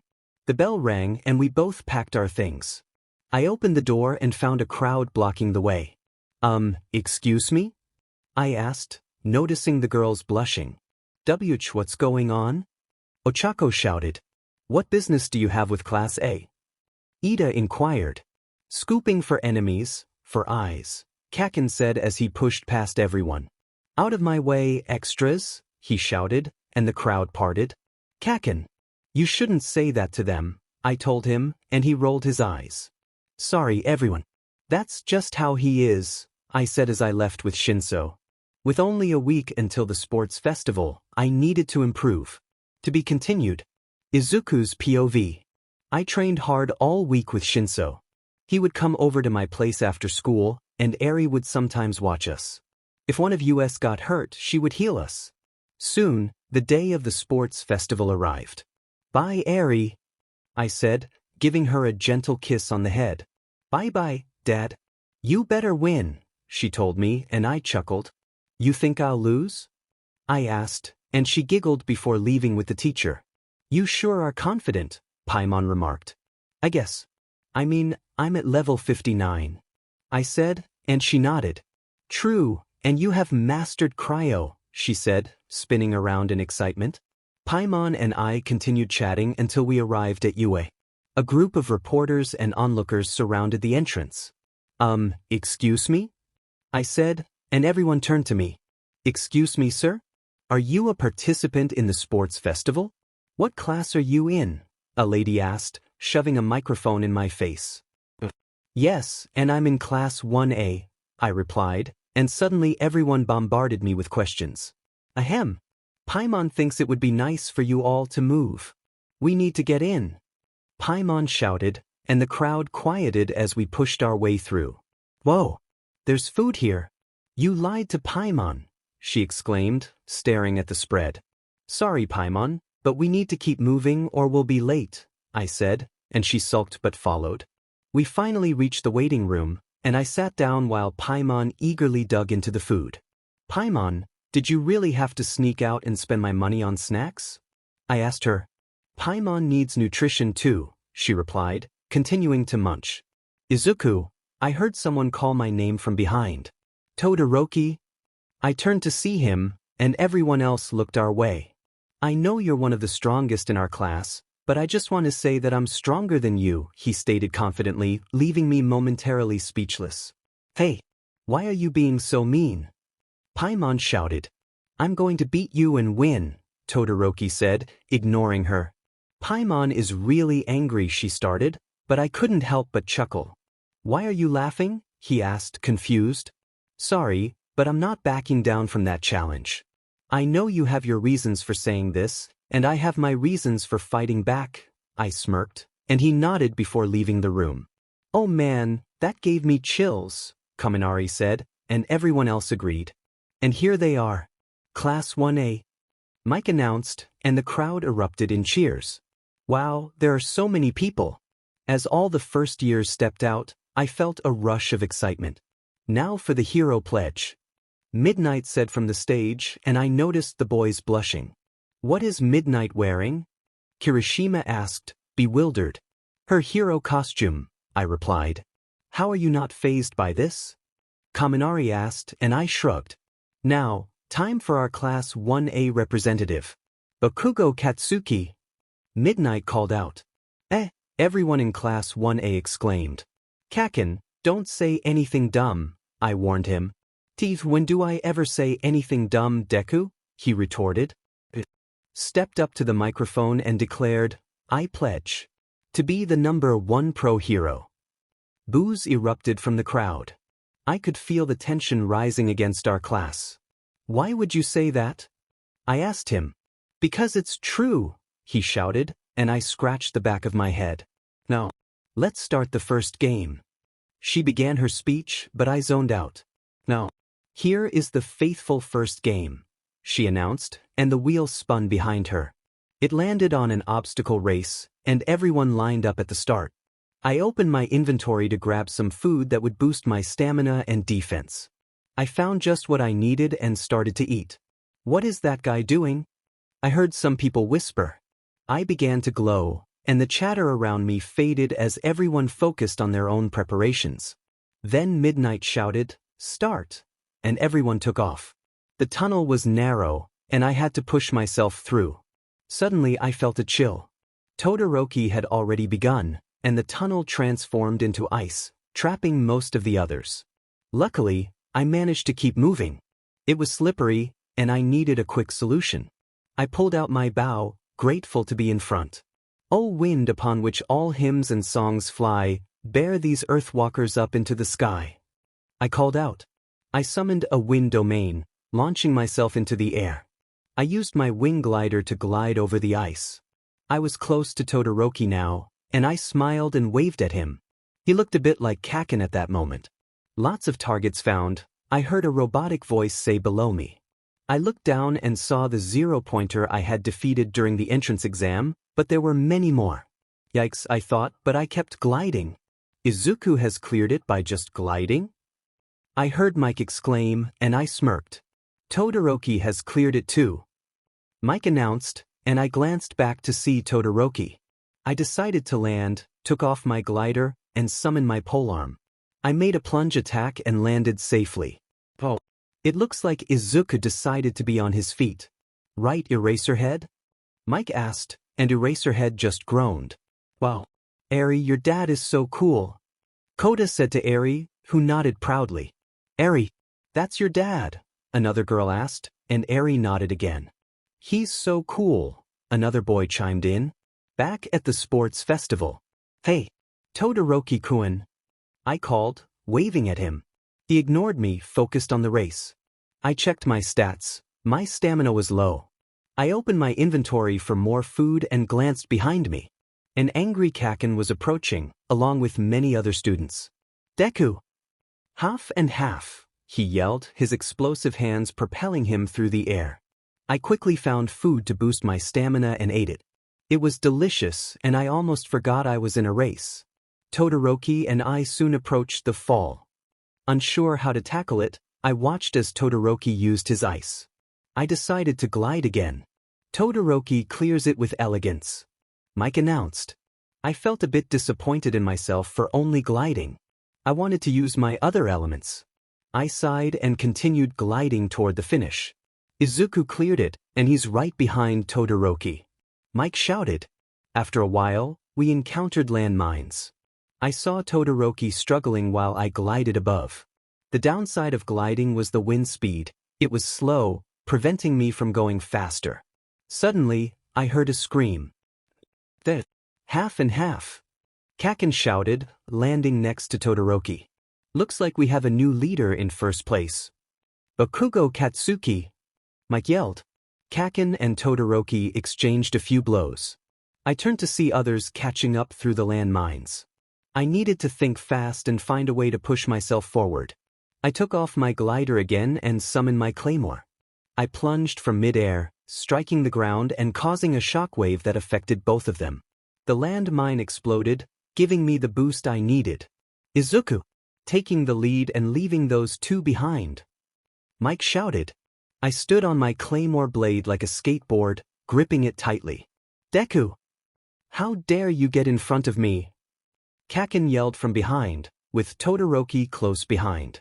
As they approached, I executed another plunge attack, throwing them off balance. Then I switched to my catalyst. I hurled an unstable concoction that created a large wind spirit. While it lasted, the spirit continuously pulled and launched both of them, dealing damage. I summoned my bow and prepared a normal attack. I aimed carefully, letting frost accumulate on the arrowhead. A fully charged frost arrow would slow their movement, giving me more time to secure first place. "Deku!" I heard Kaken scream as I continued to run. Wow. Look at that combo. What are you teaching them, Eraserhead? Mike asked. This wasn't my doing. They all learned by themselves, he replied. I ran and ran toward the finish line. My elemental burst must have timed out by now. They were probably right behind me, but the ice should slow them down. I saw the light of the finish line ahead. The person in first place is Izuku. Mike shouted, and everyone cheered. Wow. Eri, your dad won.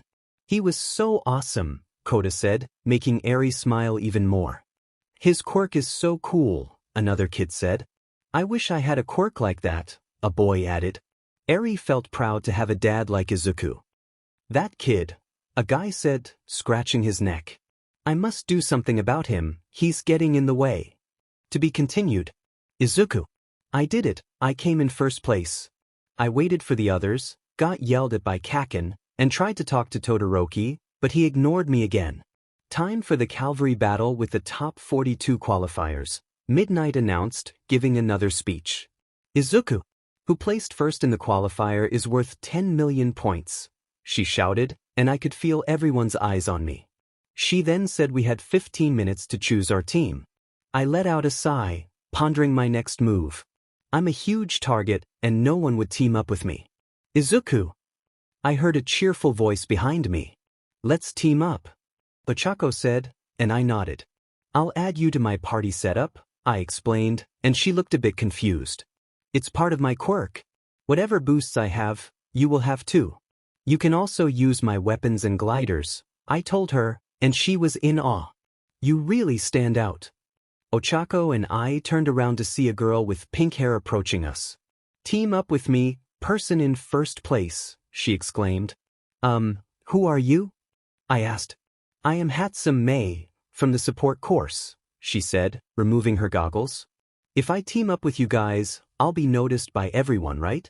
If that's true, then my inventions will be seen by big companies. In other words, those companies will see my creations. She continued. To chatter excitedly. Support course develops equipment to help heroes, she added. Well, I guess you could join us, I said, looking at her. Name, Hatsum Mei quirk. Zoom allows her to zoom in on whatever is in her line of sight. If she really focuses, she can see things as far as 5 kilometers. I added her to our party and looked around to see that everyone else was already teamed up except for one person, or should I say bird. Tokoyami-kun. I called and he turned around.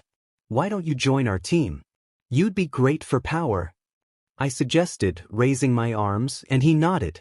I added him to our party, and we still had 5 minutes left. I opened my inventory and distributed gliders to everyone just in case. I consumed food that boosted our stamina, defense, and attack. Checking my stats, I saw everything was looking good. Oh, I'm glowing, Ochako exclaimed, and I chuckled. It's the effect of the food, I explained.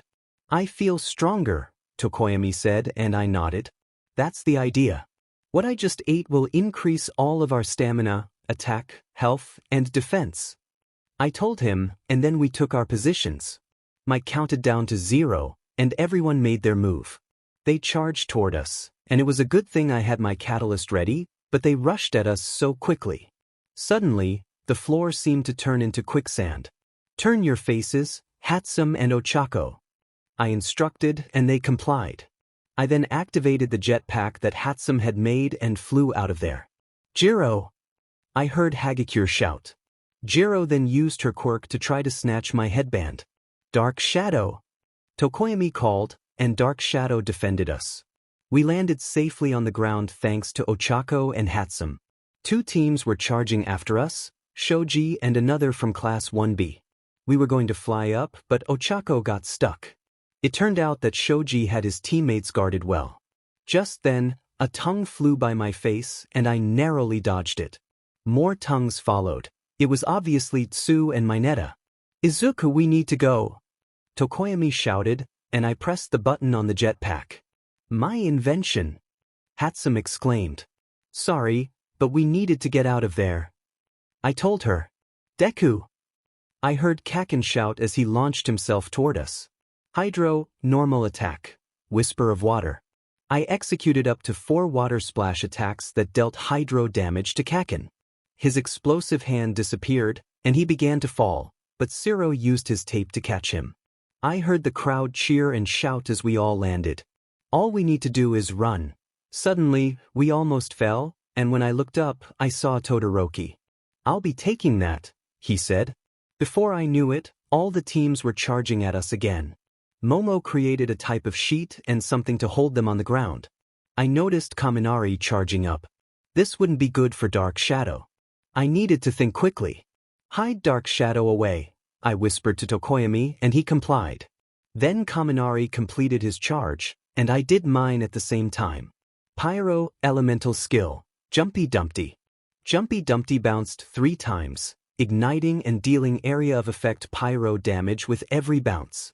On the 3rd bounce, the bomb split into 8 mines. The mines would explode upon contact with opponents or after a short PRD, dealing area of effect pyro damage. Since Kaminari used his quirk, which in my quirk is called Electro, it created an overload, causing an even bigger explosion. I pressed the button for the jetpack, but it didn't work. I looked up and saw Todoroki's team, slightly burned but still in good shape. He then froze everyone near him and charged after us. I summoned my sword to perform an elemental burst. "Hang on, everyone!" I shouted, and they clung to me. A Nemo elemental burst, gust surge.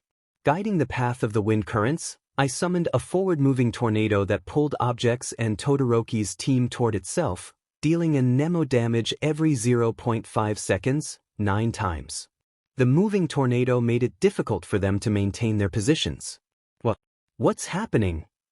I heard Kaminari shout. "That's his quirk. He must have used this on Todoroki and Bakugo during the race," Momo yelled. "No, he used something else. Last time he used something that SCK'd us in and launched us back. This is like a tornado that won't launch us. Try to stay in formation, we don't know how long this will last," Todoroki responded. Todoroki's POV. "I can see that old man watching me. Don't mind him. How many more minutes do we have? 30 seconds? Izuku said his quirk is RPG. RPG? I don't understand. It's supposed to be a type of game, but how does he have all of these moves? I trained my whole life for this. I guess some people are just blessed." The tornado disappeared, and we had 5 seconds to steal Izuku's points. We ran to him as fast as we could, Kaminari using his volts to speed us up. Soon, he hit a short circuit, so I had to rely on Momo and Ida. I was so close to Izuku, but time's up. Let's look at our ranks. In first place, we have Izuku's team. They managed to stay on top. Next is Todoroki Shoto, with the same number of points. Bakugo Katsuki in 3rd, and Tetsuha? What? It's Shinso's team? Mike shouted. Izuku was walking to the cafeteria when someone approached him. "Izuku, let's talk," Todoroki said, and Izuku nodded. They walked to a secluded place, where no one else was. Izuku's POV. Todoroki told me to talk to him, or rather, he insisted. I wondered what he wanted to discuss. "So, what do you want to talk about?" I asked him, and he remained silent. He then shared a story from his childhood, and honestly, it was quite unfortunate. "I know you are the most powerful person in our class, but I will rise above you with just my right side," he said, and I looked at him curiously. "I guess if you told me all of this, I might as well share some of my own experiences," I said, stretching my arms. He looked at me puzzled. To be continued. Chapter End. Izuku POV. "When I was 4, I was diagnosed as quirkless," I told him. He looked shocked. After I cried for a long time, my mother comforted me as best she could, but she had a lot of work to do. "My father left us, or so I believe, when I was born," I said with a slight smile. The next day, I went to school and told my best friend, Kaken, that I was quirkless. After that he changed. He was always hot-headed, but then he started to bully me. Todoroki looked at me with a hint of sympathy. Then, on my 13th birthday, my mom got me a video game that I had always wanted. My quirk also activated around this time. It was the best birthday ever, but who knew that would be the day my mom passed away? I said, looking down. Do you remember the case of Midoriya Izuku and her son who went missing but was presumed found? I asked him, and he nodded, then realized. Are you the kid who was missing? He asked, and I nodded. Don't tell anyone though, the pro heroes already know, and so does Kaken, I told him. We better head back before we are late, I said, and we left. Time for the one-on-one battles. Mike announced. I was up against Zero. Tape? The rules are simple. Just get your opponent out of bounds or immobilized. Mike yelled. Zero looked excited, while I remained calm. His quirk is tape, and he needs distance to use it effectively. I needed to get closer to him. Mike shouted go, and Zero immediately started. He tried to ensnare me with his tape, but I dodged it. I summoned my polearm. Cryo, elemental skill, ravaging confession. I swiftly shifted my position to appear behind Zero and then struck him with my polearm, dealing cryo damage. I caught him off guard and knocked him out. Zero is immobilized. Izuku wins. What a boring first start. Mike exclaimed. Zero was put on a stretcher and taken to Recovery Girl. I walked back to the waiting room to grab some water and made my way up to the bleachers. All the battles were somewhat predictable. The only fight I truly enjoyed was Kaken and Ochako's. It was fascinating, and there were moments when I thought Ochako would win and others when I thought Kaken would. Kaken won, and I went to congratulate him. Kaken, nice job winning. I said. He's whatever nerd, he replied, and I turned to leave. Hey, Deku, he called out, and I turned back around. You better beat half and half, he said before walking away. I smirked. As I walked to the battlefield, I saw Todoroki. I smiled at him, and he nodded. Start. Mike shouted, and Todoroki immediately used his ice. I summoned my claymore at the same time. Pyro, elemental skill, searing onslaught. My claymore was engulfed in flames as I struck Todoroki's ice. It dealt pyro damage, and this skill could only be used 3 times. Thankfully, it was enough to block the ice. Now it was my turn. I switched to my bow. Izuku was able to break through the ice. Pyro, elemental skill, explosive puppet. Baron Bunny. I called out, and a bunny appeared. It was as if Todoroki was entranced when the bunny came out. Baron Bunny taunted Todoroki, drawing his fire. While he was distracted and tried to attack the bunny, I seized the opportunity to plan my next move. Oh, what is this? It seems like Todoroki is under some kind of spell? Mike shouted. I switched to my polearm and saw Todoroki hitting my puppet. Baron Bunny then exploded, knocking Todoroki down. I rushed over to him and charged. A Nemo elemental skill, lemniscatic wind cycling. I lunged forward, dealing a Nemo damage to Todoroki. I heard him grunt, and I found myself behind him. He turned around and shot ice at me, but I was too slow to react. Todoroki POV. I wanted to move, but I felt an urge to hit the dancing doll for some reason. Once I did, an explosion knocked me down, and I struggled to get back up. I was then struck in the stomach. Ack! I exclaimed quietly. I turned around and shot ice at Izuku. Oh, it seems like Todoroki landed a hit on Izuku. Mike shouted. It wasn't enough to immobilize him. Todoroki, use your fire, he urged. No, I shouted back. Izuku POV. I guess I'll have to make you. I declared. I summoned my claymore. Let's do ice against ice. I shouted. He looked confused and I smirked.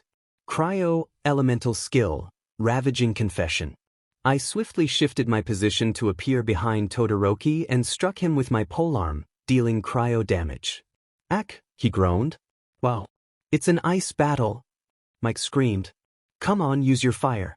You won't win if you don't use it, I urged him, but he shook his head. He sent more ice my way and I dodged to the left. The whole area felt frigid. The crowd was buzzing with excitement. Cryo, elemental burst, rites of termination. I swung my weapon to slash Todoroki and summoned a frigid ice lance that struck the ground, dealing cryo damage. The ice lance periodically released blasts of cold air, dealing more cryo damage. I checked my stats. My HP was 4,592.7. I needed to heal. I looked up at Todoroki and saw him shivering. I jumped back to my side. Todoroki, I can see you shivering. You need to use your fire to save yourself. I shouted, but he remained stubborn. No, I won't use that old man's quirk, he shouted, and I felt my frustration rising. He kept insisting it was his father's quirk. Over and over, it annoyed me. Come on, Todoroki. It's your quirk, not his. I shouted, my voice echoing as I panted from the effort. I looked up, and it was as if something ignited in Todoroki. Then his fireside erupted with immense power. It looks like Todoroki decided to use his fire. Mike shouted and I smirked. Thank you, Izuku, he said, then sent fire my way. Switching to my catalyst, I used Hydro. Hydro, alternate sprint, illusory torrent. I cloaked myself in water, consuming stamina. It felt as if the floor turned into water. I dodged his attack and sprinted toward him on the floor. I had some burn marks, but I pressed on. Once Todoroki finished, a cloud of dust filled the air. Where's Izuku? I heard Mike shout and I couldn't help but smirk. I jumped up from the floor. Wait! Izuku has blended into the floor? Mike exclaimed. I summoned sparkling waves, creating a reflection of the starry sky that trapped Todoroki in a pocket of destiny, leaving him drenched. I switched to my sword. I unleashed a surge of lightning, dealing damage in a wide area. Blending into the shadow of my blade, I struck Todoroki with a series of rapid blows, each one crackling with electricity. Ack, he gasped. The final strike sent him crashing down, leaving him unable to move. Izuku is the winner of this round, Mike announced. Todoroki was quickly taken to Recovery Girl. I felt a twinge of guilt for pushing him hard, but I needed to win. My next battle was with Kaken, and I was feeling a bit anxious. Wow, did you see that? Your dad just zoomed in and then bam, a kid said to Eri, making her giggle. Your dad is so cool. Yeah, Eri replied, her eyes sparkling as she watched the TV. To be continued. I went to check on Todoroki to see if he was okay. I opened the door and saw that he was awake. Hello, Todoroki, I said, walking up to him. Hello, Izuku, he replied. We sat in silence for a moment. Oh, here's something that might help a little, I said, opening my inventory. I handed him a delicious tea break pancake. This will help you recover a bit. For me, it lets me use my quirk longer. Thank you, Izuku. For this and for what you did back there, he said. No problem, that's what friends do. I smiled and he returned a slight smile. Oh, I have to go. I'm going to beat Kaken, I said as I left. Here are our finalists. Izuku from 1A and Bakugo from 1A. Mike announced. When Mike said go, Kaken charged at me with incredible speed. I dodged just in time but still ended up with some burn marks. Teeth, I muttered. I needed to create some distance, but he was relentless. Stop moving, Deku, he shouted, throwing another punch. Ack! I exclaimed, flipping back to gain some space. I summoned my bow. I performed a precise aimed shot, charging my arrow with hydro energy. The fully charged arrow would deal hydro damage and apply a status effect that would cause further damage when I attacked again. I unleashed a set of weaponry made of pure water, striking Kaken and entering a melee stance. My attacks were now infused with hydro energy, and I slashed at him multiple times. Each hit triggered a wave of additional damage. Ack! He cried out in pain. I switched to my sword. I emitted ice around myself, launching Kaken into the air. Is he out? Mike asked quietly. Deku! Kaken shouted, throwing an explosive at me. I fell down, but he picked me up and tossed me out. I managed to anchor myself to the ground to avoid going out of bounds. I checked my stats. My HP was at 5,688. Kaken launched himself at me again, but this time he changed direction and hit me from behind, sending me sprawling forward. HP 4,982, 8,223. I got up but was hit in the face again. I quickly regained my footing and dodged his next attack, flipping to create distance. Kaken charged at me once more, and I switched to my polearm. I lunged forward, dealing damage to anyone in my path. I then moved behind him, switching back to my sword. Using my special ability, I unleashed a powerful ice attack that dealt damage to Kaken. My normal and charged attacks would do more damage and help regenerate my health. Kaken quickly retaliated, hitting me in the stomach. I struggled to maintain my balance and noticed my uniform was ripped. I thought these were supposed to be fireproof? While I was distracted, Kaken blasted me repeatedly. Ak! I shouted. I blocked one of his blasts with my arm and flipped back to create space. He stood up, ready for another attack. I adjusted my stance for my hydro moves and sprinted toward him. I initiated a flurry of attacks, creating a rain of swords that dealt hydro damage.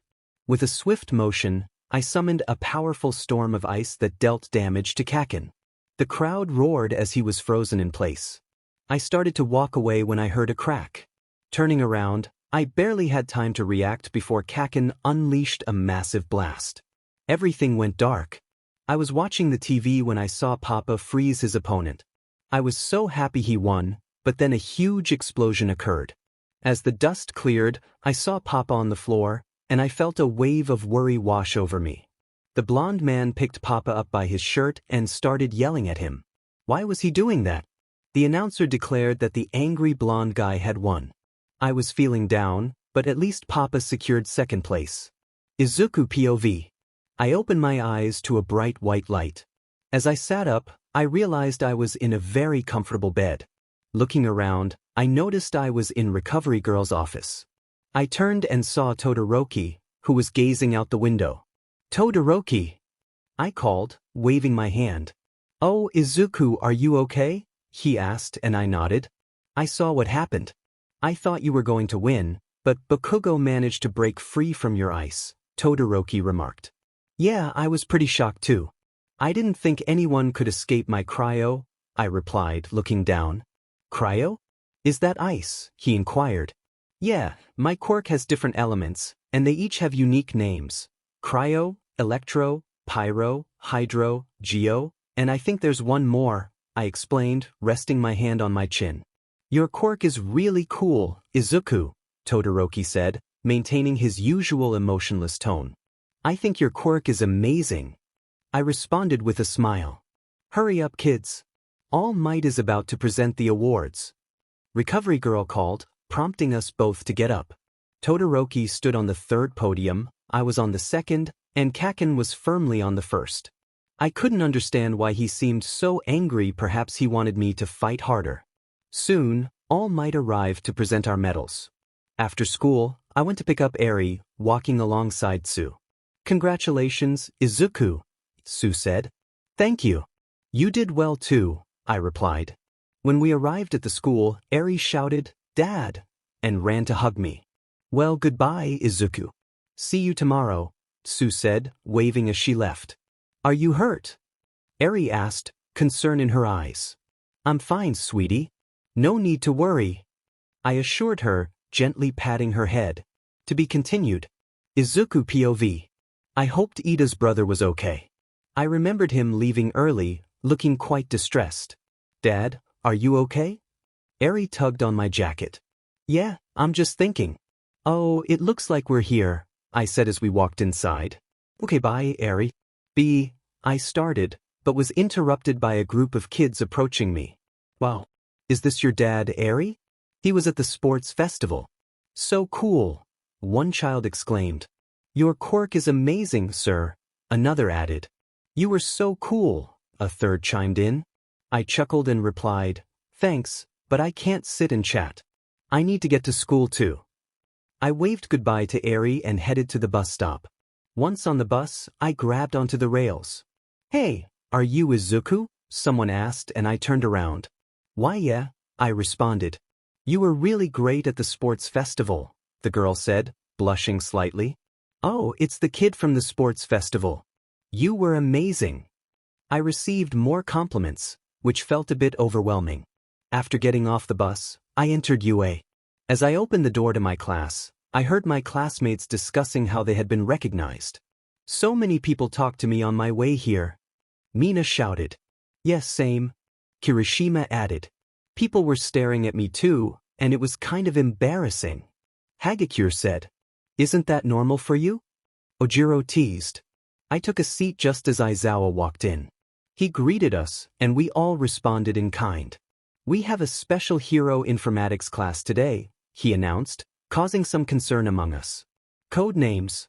You'll be coming up with hero names, he continued, and the class buzzed with excitement.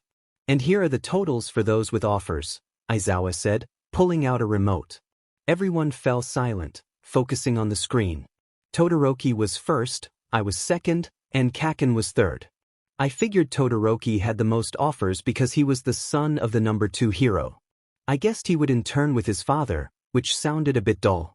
It seems that all eyes were on these 3, Aizawa remarked. Todoroki first and Bakugo third? That's the total opposite, Jiro noted. Just then, Midnight entered the room. Most of the boys were visibly excited. Midnight is here to help ensure your names are appropriate. I can't handle that sort of thing, Aizawa said, rolling himself into his signature sleeping bag. Midnight handed out papers for us to write our hero names. When it was my turn, I almost laughed at Todoroki's choice, just his name. But I suppose he was a straightforward guy. Finally, it was my turn and I felt a bit nervous. Gaming hero, Deku, I announced. Very interesting. Midnight replied, and everyone nodded in agreement. Izuku, why did you choose Deku as your hero name? Ochako asked as she approached me. I don't know. Since Kaken calls me Deku, I figured I might as well use it even if it means useless, I said with a smile. Well, Deku sounds like Dikairu, meaning you can do it.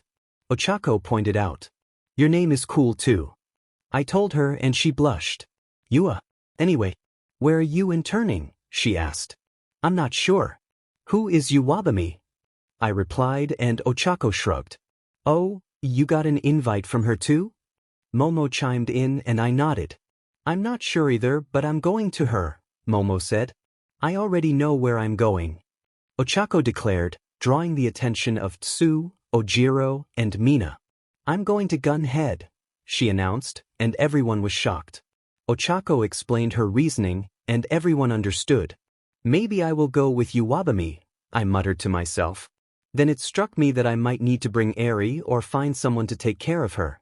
I pulled out my phone to search for babysitters. Izuku, what are you looking at? Tsu asked, and some classmates turned their heads toward us. I'm trying to find someone to babysit Eri and take her to school, I explained. That's so manly, bro. You're already a dad. Kirishima exclaimed. Eri-chan can stay at my place with my sister. They're friends. After the sports festival, my little sister wouldn't stop talking about Eri's dad, Tsu offered. Oh, thank you, I said gratefully. The next day, I woke up early and dropped Eri off at Tsu's place. I stayed for about 20 minutes before Tsu and I walked to UA together. We received our hero costumes and boarded the bus. The drive to the airport took an hour, and Aizawa reminded us to be on our best behavior. Momo and I both chose the same person to intern with. Why did you choose Yuwabami? Momo asked. I chose her because I had never heard of her before, and I want to learn what she does. Also, her quirk. I said. We walked to the TV station and were sent to a private room. In addition, heroes are allowed to have side jobs, Yuwabami said while curling her eyelashes. She then turned to us and said, so now, I am about to film a commercial. But I wanted to do something more hero-related, a girl I believed was called Kendo said. No. This is not something to avoid when becoming a pro. Momo said with determination, and I just shrugged. Besides, she fell for me. Momo added, and I placed my hand on her shoulder. You're not pathetic. I mean, what you did at the cavalry match was amazing. I said, and she blushed. All we are going to be doing is watching her film, right? Kendo asked. Do you know why I chose you 3? Yuwabami then stood up. Nope, I said. Isn't it because of our qualifications as heroes? Momo asked. Of course, but that's not all, she said, leaving us confused. It's because you 2 girls are cute, and you are handsome, she said. We all said in surprise. To be honest, I was quite surprised that you, she pointed at me, chose to intern with me. I thought you were going to choose the others, Yuwabami said, and I shrugged.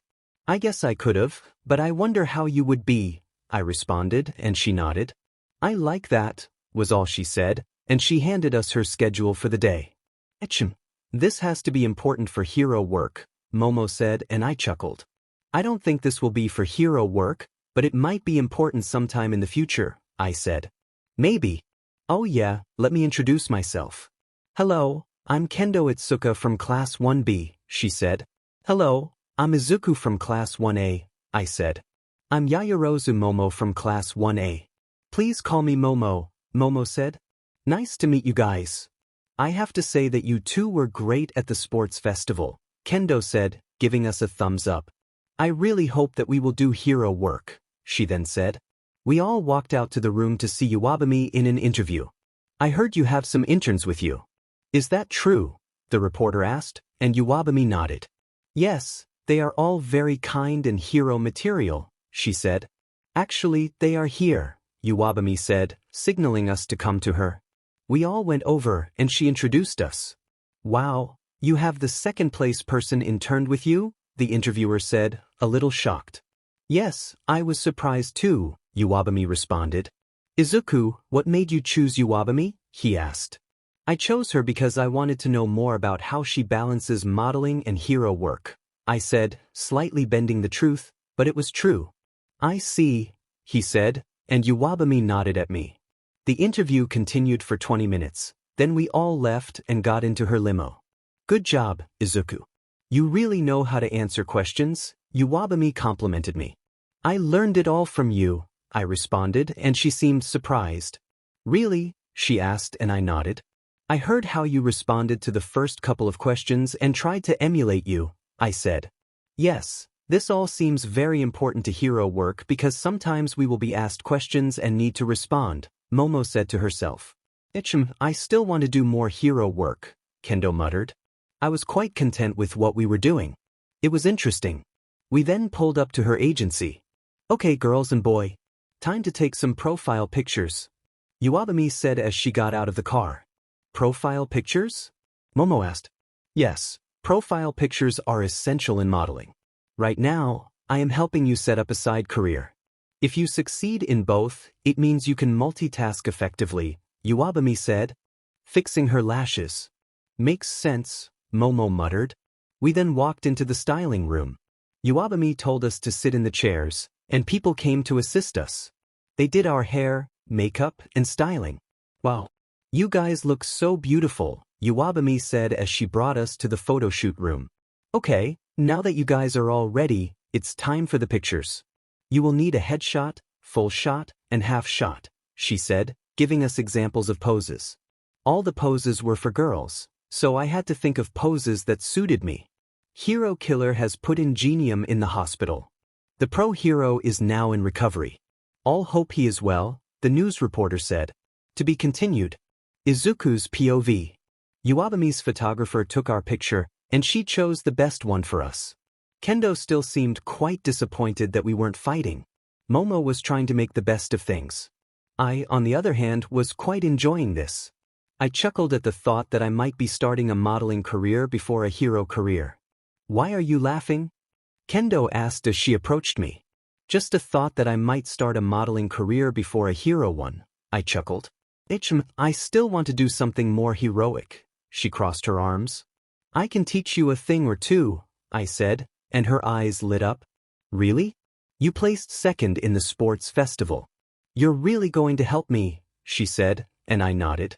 Yeah, and this also benefits me. I can learn how to multitask better and teach, I said. Could you also help me, Izuku? I didn't do well at the sports festival, Momo said as she joined us, and I nodded. Well, I guess we can start later today because Iwabami is busy with setting up a side career for us, I said. When will we start? Momo asked. After lunch, I'll ask Iwabami for a place to train, I said, walking over to Iwabami. Hey, Iwabami cut me off. Time for social media now, she said.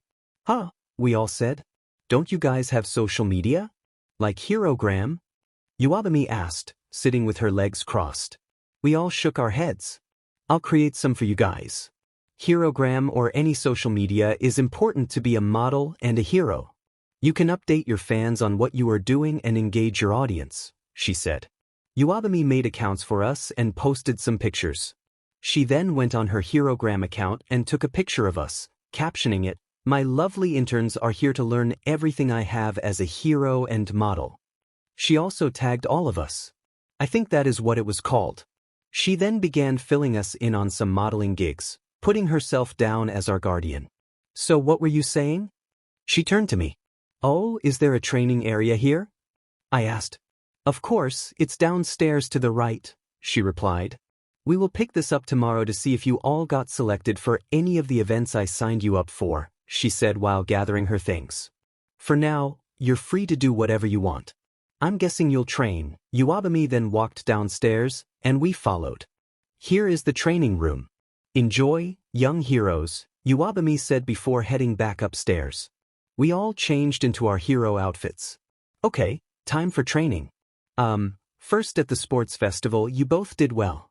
Momo, I noticed you didn't get the chance to create anything sturdy," I said, and she nodded. "Yes, Tokoyami had a good strategy against me. He knew I needed time to create things," Momo stated. "I didn't really see much of you, Kendo," I said, and she scratched her head. "What's your quirk?" I asked. "My quirk is big fists, which allows me to enlarge my hands and increase my strength," she explained. "Interesting. Momo, I think you need to work on multitasking and self-esteem. Multitasking because you need to be able to dodge your opponent while creating objects. Kendo, I think you should focus on your speed and technique when using your quirk. Speed is important because I believe using your quirk might slow you down," I said, and they both agreed. We began to train for a solid hour. "Okay, girls," then something popped up next to me. "Paimon is hungry," Paimon exclaimed, and I sighed. "Where are we?" Paimon asked. "We're at Iwabumi's agency for our internships," I replied as I opened my inventory. "Here," I handed Paimon her favorite snack. Yummy. "Paimon will sit over here and watch." Paimon floated over and settled on the floor. "Sorry, she's part of my quirk." "Anyway, let's continue," I said. We trained for another 2 hours, and then it was time for dinner. I had already noticed significant improvement in both of them. Iwabumi then entered our training room. "Oh goodness, it smells awful in here," she muttered, turning on the AC. "Anyway, it's time for dinner," Iwabumi announced before leaving, and we followed. For dinner, we were served sushi and various other delicious dishes. After we ate, we all went to bed, and I decided to turn on the TV to watch the news. Recently in Hosu City, there has been a villain known as the Hero Killer, the news anchor reported. "Sounds scary," Kendo said. "Yeah, I hope Ida's okay," Momo added. "The villain seems to be targeting heroes, but civilians should still be cautious at night," the anchor continued. "Yikes," Kendo muttered. I took off my shirt. Both girls exclaimed. "Sorry, I usually go to bed shirtless," I said, quickly putting my shirt back on. The most recent attack from this villain was on Ingenium. He is currently in the hospital recovering. "We all hope he will be all right," the news continued. "Ingenium? Isn't that Ida's brother?" Momo wondered. "You don't think Ida interned in Hosu City to track down this villain, do you?" I asked. "Maybe, let's just pray that they are both okay," I said. We all went to sleep, and soon it was morning. Iwabumi's manager woke us up and told us to get ready. We all went downstairs to find Iwabumi preparing for the day. "Hello kids. I have some good news," she said while applying her eyeshadow. "You will be in a commercial with me. All the events I signed you up for, you've all been cast in them. So we have a busy day ahead," she announced, and we all sighed. We climbed into Iwabumi's limo and headed to the TV station for the commercial shoot. Apparently, this commercial was for a hair product for both boys and girls. Momo tried to find a bright side that connected the commercial to hero work, but Kendo and I thought she was in denial. "Okay, this will air in a month. Now let's get going. You guys have a magazine shoot and modeling gigs," Iwabumi said, and we followed her. Once we arrived at the shoot, Iwabumi was greeted by some fans. Momo, Kendo, and I were taken to different rooms for our respective shoots. "Oh wow, you are so beautiful," a lady told me, and I chuckled. How old are you? She asked. I'm 15, I replied, and she seemed surprised. You look more mature for your age. Now let's get you ready for this shoot, she said, starting to apply makeup on me. The lady then handed me an outfit and led me to another room. The room was bright with several people bustling around. I spotted Iwabami talking to some crew members, and she noticed me. Oh, there you are. I was wondering what took so long. Momo and Kendo have already finished their first shot, Iwabami said, directing me to the white backdrop. After an hour, we all completed our shoots, and I was feeling hungry. I decided to open my inventory and grab some food. Do you guys want anything? I asked Momo and Kendo. Sure, they both replied. I took out some stick honey roast and shared it with them. Iwabami then approached us. Okay, kids, where did you get that? She asked. My quirk, I said. Anyway, here are your pictures. She handed us prints of ourselves. I looked at mine and felt a sense of pride. Chapter end. Izuku POV. Momo, I need to go help Todoroki, I said to her, and she nodded. Kendo and I will handle this, Momo replied. I hopped out of the train and landed on a rock. Paimon, how long will it take for me to get to Hosu City? I asked, jumping from rock to rock. About 10 minutes at your current speed, Paimon answered. Okay, I hope Todoroki can stall a little longer, I muttered. Todoroki POV. The hero killer lunged at me, and I barely managed to drop my phone as I tried to knock the blade from his hands. We were locked in close combat, which wasn't my strength. I attempted to freeze him with my quirk, but he dodged. I rushed toward him to stop him from using his blade. I knew that if he succeeded, I could be in serious trouble. Todoroki, this isn't your fight, Ida shouted as I struggled against the hero killer. Ignoring Ida, I kicked the hero killer in the stomach, causing him to stagger back. Does it look like you can fight right now? I challenged, and Ida fell silent. I needed to send my location to the pro heroes. I ran to grab my phone, but suddenly, I found myself unable to move. I had almost forgotten about him. I heard the hero killer chuckle softly. I was so close to my phone. All I needed was to call for help. Footsteps approached, and I saw a shadow cast by the moonlight. The blade hovered above me, and I could see the hero killer's sinister smile. I struggled to move, but it felt like everything was in slow motion. Then I heard a rush of wind. I knew who had arrived. Todoroki-kun, I heard him shout. Izuku POV. A Nemo elemental burst, gust surge. Guiding the wind currents, I summoned a tornado that pulled the hero killer away from Todoroki. I quickly switched to my bow. Pyro elemental charge ATK, sharpshooter. I took aim, charging a flaming arrow that would deal significant damage. I shot it into the tornado, where the hero killer was trapped. Todoroki, I called as I dashed over. Are you okay? I asked urgently. Yeah, I think the hero killer's quirk has something to do with paralysis and blood, Todoroki replied, and I nodded. I turned to see Ida. Ida? What happened? I rushed to him, but he remained silent. Suddenly, I noticed a shadow behind me. The hero killer swung his blade down, but I dodged just in time. HM? You dodged me? He taunted.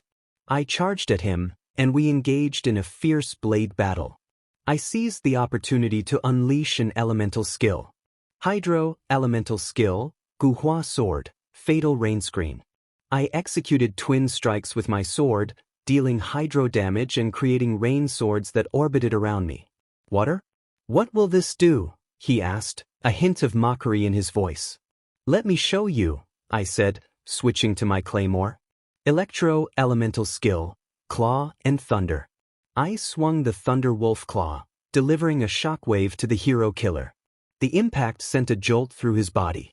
Taking advantage of his momentary disorientation, I rushed to Todoroki and Ida to heal them. Cryo, Elemental Burst, Signature Mix. I tossed out a special cold brew that created a healing mist around them. What did you just do, Izuku? Ida asked, surprised. This is one of my moves. It will heal you both for a while, I explained, turning to face the hero killer, who was regaining his composure. I switched to my sword. Geo Elemental Skill, Starfall Sword. I summoned a meteorite from the earth, dealing area damage. I climbed it and changed to my catalyst. Pyro, Elemental Burst, Sparks, and Splash. Izuku's Blazing Delight. I shouted. For 10 seconds, I unleashed a barrage of fiery attacks on the hero killer, hitting him repeatedly. I then leaped off and switched to a polearm. He was badly burned but still standing. Pyro, Elemental Burst, Soothing Spirit. I let out a slight giggle as I commanded a blazing spirit to strike the hero killer, knocking him out. I turned to Todoroki and Ida, relieved to see they were no longer paralyzed. "Are you guys okay?" I asked as I approached them. "Yeah," they both replied. We heard footsteps approaching and quickly got into a defensive stance. To our relief, it was Endeavor, along with Iwabumi, Momo, and Kendo. "Izuku, are you okay?" Momo asked as she rushed to my side.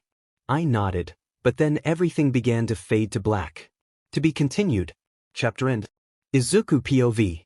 I opened my eyes to see a white ceiling. As I sat up, pain shot through my body. I looked around and saw Todoroki and Ida awake. "Izuku, are you okay?" Todoroki asked, and I nodded. "I'm sorry for bringing you guys into this situation," Ida said, looking remorseful. "It's okay. We got to experience real hero work," I exclaimed, and they both looked puzzled. "What do you mean, Izuku?" "The whole point of this internship is to do hero work. Haven't you done any during your time?" Todoroki asked. "I guess not. I interned with Iwabumi and Momo. She signed us up for modeling, so that's what we did. But I did learn some things, like how to answer questions properly and manage big responsibilities," I replied, and they both nodded. Just then, the door opened. "Ah, I see you guys are awake," Iwabumi said as she entered. "The girls were really worried about you," she added, looking at me. Then the chief of police from Hosu City came in to inform us that the hero killer had been arrested. He then mentioned that Endeavor would be portrayed as having defeated the hero killer. I understood the reasoning behind it, but it felt dishonest, and I wasn't particularly fond of it. I brushed it off, though, as the chief of Hosu City departed. "The doctor said you just overused your quirk and that you can leave," Iwabumi informed me. "What about you, Iwabumi? How did you all fare?" I asked her. "Well, at the train station I successfully guided and protected the people. Momo and Kendo distracted the enormous creature, but Kendo took a hit. Thankfully, her injuries aren't as severe as I feared, so she's okay," Iwabumi explained. After that day, I was discharged from the hospital. Momo, Kendo, and I decided to explore Hosu City and visit the mall. "Let's go shopping for some clothes," Kendo exclaimed, pulling Momo along with her. I found myself wandering alone. I opted to head to the food court. "Hello, what would you like?" the worker asked. A burger with fries and a milkshake," I replied, and she entered my order into the register before handing me the receipt. Once I received my food, I sat down to eat. I pulled out my phone and opened Herogram. Wow, 1,000 followers already? That was quick. I checked the comments on one of my posts. OMG. He is so attractive and cute at the same time. I wish I were you, dude. You're going to UA? Wow. Did you see his exclusive picture in a magazine? What is it? It's a secret, but I'll say he is attractive. I chuckled at some of the comments, and then I heard the sound of camera clicks. Looking up, I saw a group of girls with their phones out. I waved to them, and they squealed in excitement. I wondered what they wanted. After finishing my meal, I disposed of my plate and spotted Momo and Kendo entering the food court. I waved to them. "Oh, Izuku, we thought you were lost," Momo exclaimed. "Yeah," Kendo added. "No, I was just in the food court eating," I explained. The next day, everyone was back at UA. I opened the door and spotted Kaken's hair, snapping a quick picture. I then walked to my seat and settled in. We all prepared for hero training. All Might announced that we would be participating in a rescue training race. Whatever that entailed. He explained that it was a race to see who could save him first. First up were Siro, Mina, Ida, Ojiro, and me. "Wow, this team has a lot of mobility," Kirishima remarked. I feel like Izuku might be at a disadvantage since his quirk is more suited for combat, Momo noted. We won't know until we see it in action, Jiro replied. Yeah, the guy always has some tricks up his sleeve, Kaminari added. He'll probably find a way around this, Uraraka said. As soon as Uraraka finished speaking, everyone on the field took off running. I was contemplating my strategy since mobility wasn't my strong suit. I could summon a gust of wind and use my wind glider, but that felt too predictable. Then an idea struck me. Oh, Zero is up first. Kaminari shouted as everyone focused on the screen. Suddenly, the ground began to tremble. Whoa! Is there an earthquake happening? People screamed, but then they heard a familiar voice on the screen. I don't know if this is cheating, but I have to do what I have to do, Izuku smirked. Planet befall, he shouted. Izuku summoned a meteor to crash down, dealing significant damage to opponents caught in its area of effect and applying a status effect to others. Whoa! Kaminari exclaimed. Is that cheating?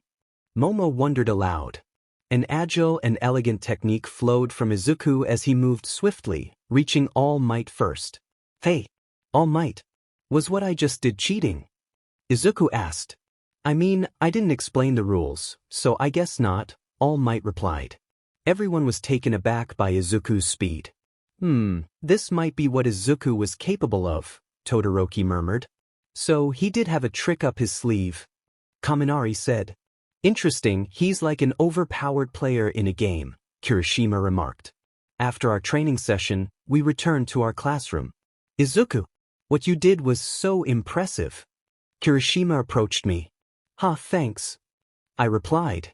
You're so powerful. Kaminari shouted. I think Kaken is stronger than me, I said. Diamond right I am, he retorted. Aizawa then entered the classroom and announced that we would be going on a little field trip. Everyone cheered. But this is a training camp and a grade, he added, causing everyone to groan. We will leave tomorrow morning. Don't be late, he instructed before rolling himself into his sleeping bag. The room buzzed with conversation. To be continued. The next day, everyone was outside the bus waiting for our teacher. A group from Class 1B walked by us. Hello, Izuku. Kendo greeted as she approached me. Oh, hello, I replied. The extra training you provided during the internship really helped. She thanked me enthusiastically. No problem, I said, adjusting my backpack. Oh yes. I wanted to ask you something, she said, pulling out her phone. Can I get your number? She asked, leaving me momentarily speechless. Sure, I managed to say as she handed me her phone. Also, what's your herogram? Let's follow each other, she suggested, and I nodded in agreement. I shared my username, and she did the same. We followed each other. Wow, Izuku. You already have a ton of followers. Oh, I need to get on the bus. See you there, she waved goodbye. Izuku, I didn't know you knew a girl from 1B, Kaminari remarked as he approached me. Yeah, and she even asked for your number. Lucky, Mineta chimed in, crossing his arms. How do you guys know each other? Kaminari inquired. Oh, we interned at the same company, I explained, and they nodded. Suddenly, a loud shriek pierced the air. OMG! Mina shouted, running up to me with a magazine in hand. Izuku, I didn't know you. Modeled, she whispered the last part. Especially like this, she said, showing me the picture, causing me to feel flustered with embarrassment. How did you get that? I stammered. I always keep up with my magazines and attractive boys, she teased. Ida then called for everyone to board the bus and take their seats. Mina, what were you shouting about? Uraraka asked. Hee, I'll show you, Mina whispered, pulling out the magazine again. Why did you bring a magazine to the camp? Uraraka asked, curious. Wait, let me find the page. Mina whined, flipping through the pages. Oh, here, she exclaimed, holding it up for Uraraka to see. Uraraka shouted, her face turning red as she quickly covered it with her hands. Mina giggled at her reaction. What happened? Hagakure jumped up, eager to see. Mina showed her the picture, and Hagakure's eyes widened. Oh, that's Izuku, she said, and Mina nodded enthusiastically. After 2 hours on the bus, we finally arrived at our destination. The wild pussycats introduced themselves and explained that we needed to traverse a forest to reach the camp. Everyone attempted to get back on the bus, but one of the pussycats reshaped the ground beneath us, causing us to tumble. We soon found ourselves facing off against various creatures. Most of the group banded together, but I felt hesitant to engage in battle at that moment. Izuku, what are you doing? Paimon suddenly appeared beside me. I don't want to fight, so I'm just avoiding the beasts, I replied. Paimon is hungry, she said, and I opened my inventory. Just then, the ground shook, and a beast appeared in front of me. Paimon vanished, leaving me to summon my claymore. Pyro Elemental Skill ATK, Searing Onslaught. My claymore ignited with flames as I executed a series of swift slashes against the beast. It fell to the ground, and I sheathed my weapon, letting out a sigh of relief. Good job, Izuku. Now Paimon is really hungry, she said, and I rolled my eyes. After what felt like hours, we finally emerged from the forest. Good job. You all made it here faster than I expected. Pixie Bob exclaimed.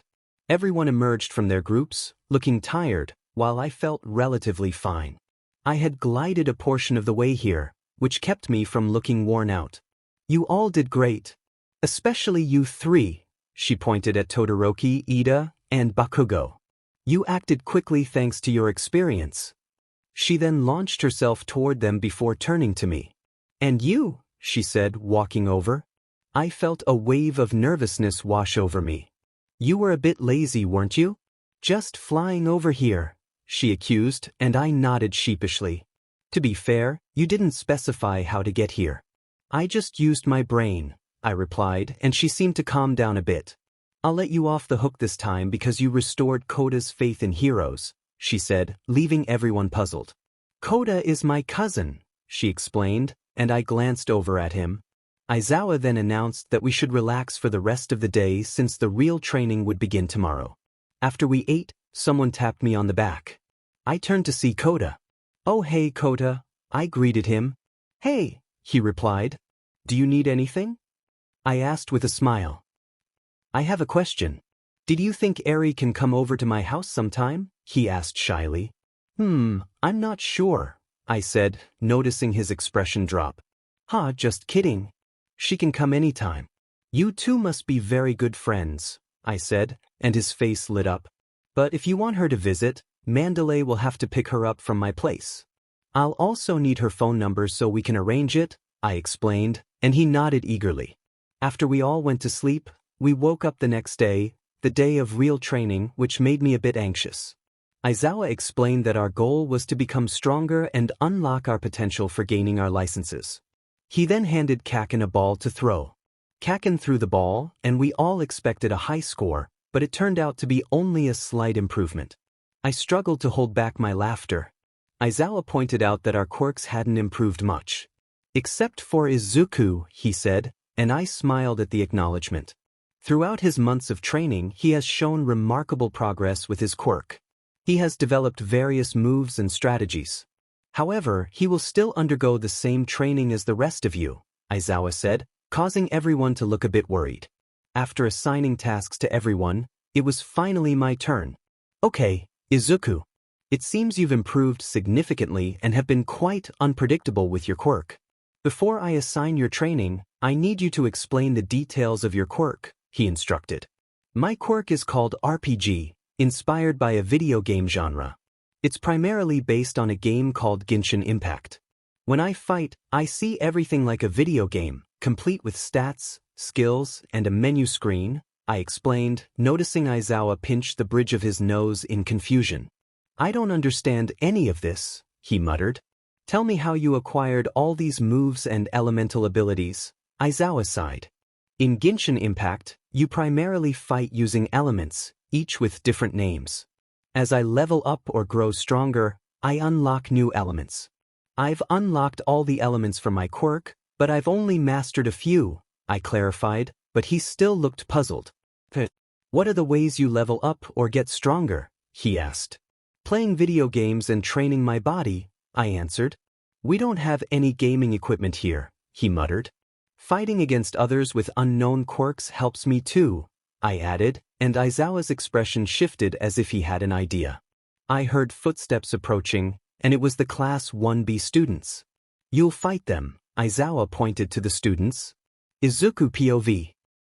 Did he say what I thought he heard? Huh? I asked.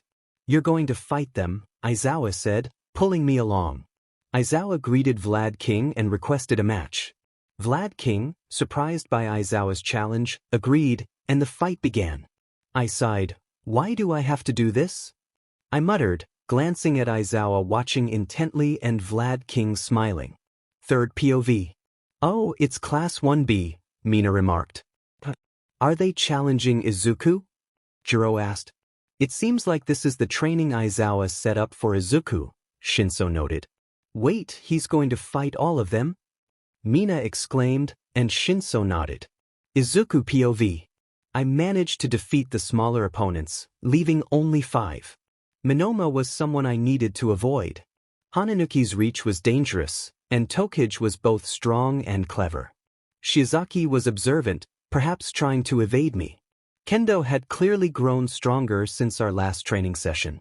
The best chance I had was to go after Shiozaki directly. I dashed toward her, and she quickly reacted, using her hair to create a shield. Just as planned, I summoned my sword. Pyro, Elemental Skill ATK, Passion Overload. I unleashed 3 rapid attacks that dealt impressive pyro damage, but the final strike triggered an explosion that sent both Shiozaki and me flying. I landed without injury, but she was knocked out. I let out a sigh, feeling my feet sink into the ground. Looking down, I noticed Hananuki using his quirk on the floor. I tried to move, but it felt like quicksand. Turning my head, I saw the other 3 charging at me. I needed to think fast. I quickly switched to my catalyst. Pyro, Elemental Normal ATK. Kaboom! I launched explosive projectiles that detonated. Upon impact, dealing area damage. The explosion propelled me behind them. Suddenly, I felt something on my shoulder. I looked and saw a hand, which I flicked off, only to find Tokage calling her hand back. Kendo charged at me and I jumped back just in time. Minoma was dangerously close to touching me.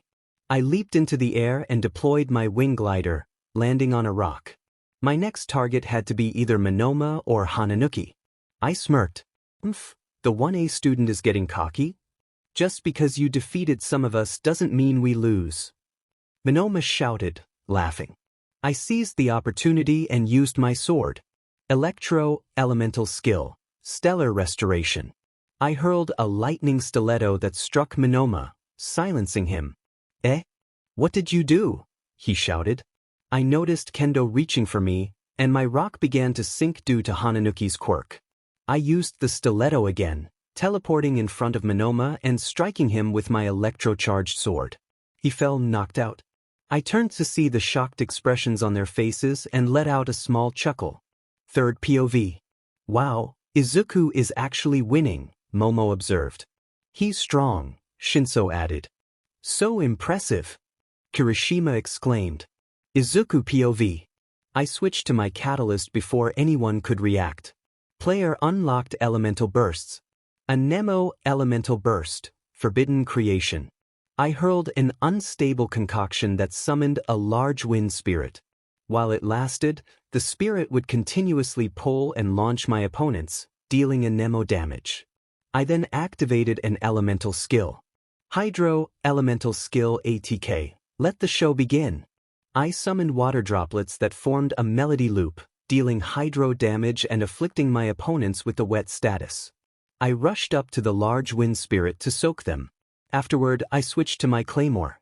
Zero Elemental Skill ATK, Spirit Blade, Chonhwa's Layered Frost. I struck the ground with my great sword, causing a cryo explosion in front of me that dealt cryo damage. My claymore became coated in frost, freezing my opponents. The wind spirit then vanished. I raised my claymore and slashed at Kendo and Hananuki. The ice shattered, leaving them both dazed and unconscious.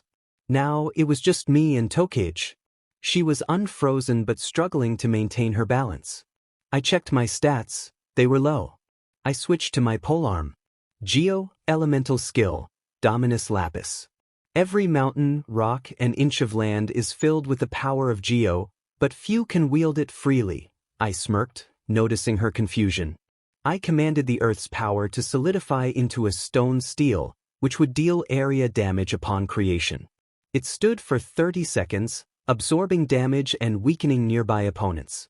Tokage looked puzzled, feeling occasional pain from my attacks. I climbed atop my Geo pillar, but she managed to evade the area of effect. Joke's on her, though, I could still reach her.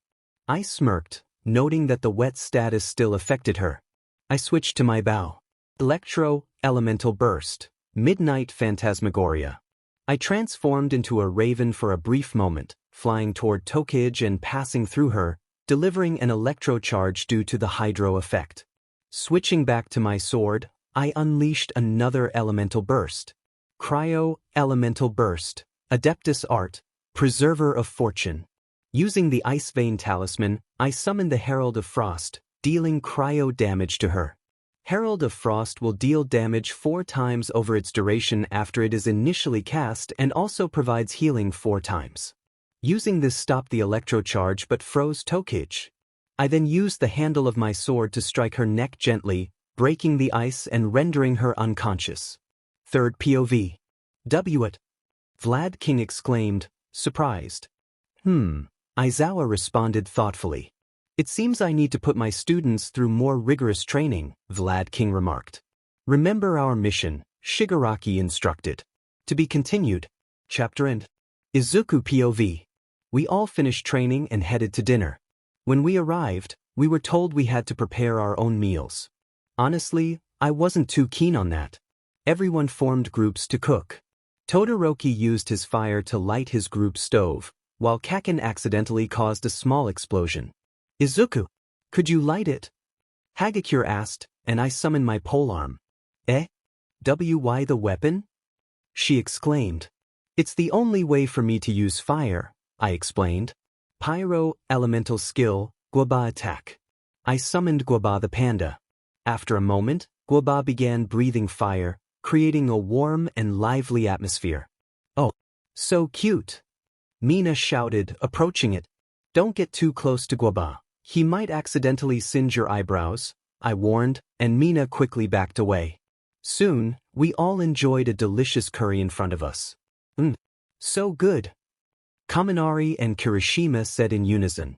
Paimon doesn't like this. Paimon complained, and I opened my inventory. Here, I offered her some fisherman toast. Thanks, she said, grabbing it eagerly. I looked around and noticed Kota running off without eating. I decided to follow him, leaving my food behind. I approached him and discovered he was sitting near a cave. Hey, Huo, it's you, Kota said, looking up. Hey, why didn't you eat? I asked, sitting down beside him. Not hungry, he replied. So, I restored your faith in heroes? I smirked. He responded, rolling his eyes. You know, you remind me of Kaken, or should I say Bakugo Katsuki, I chuckled. Just then, I heard a rumble. It seemed hunger had caught up with Kota. I opened my inventory and pulled out something. Here, I handed him golden fried chicken. Thanks, he said, taking a bite. Wow, this is really good, he exclaimed, devouring it. Mind explaining why you used to have zero faith in heroes? I asked, and he nodded. Heroes were dumb. My parents were heroes, and they died fighting a villain. It's so stupid, them giving names like hero and villain and then fighting each other just to show off their quirks. But at school, when Eri told me about you and what you did, I thought you were cool.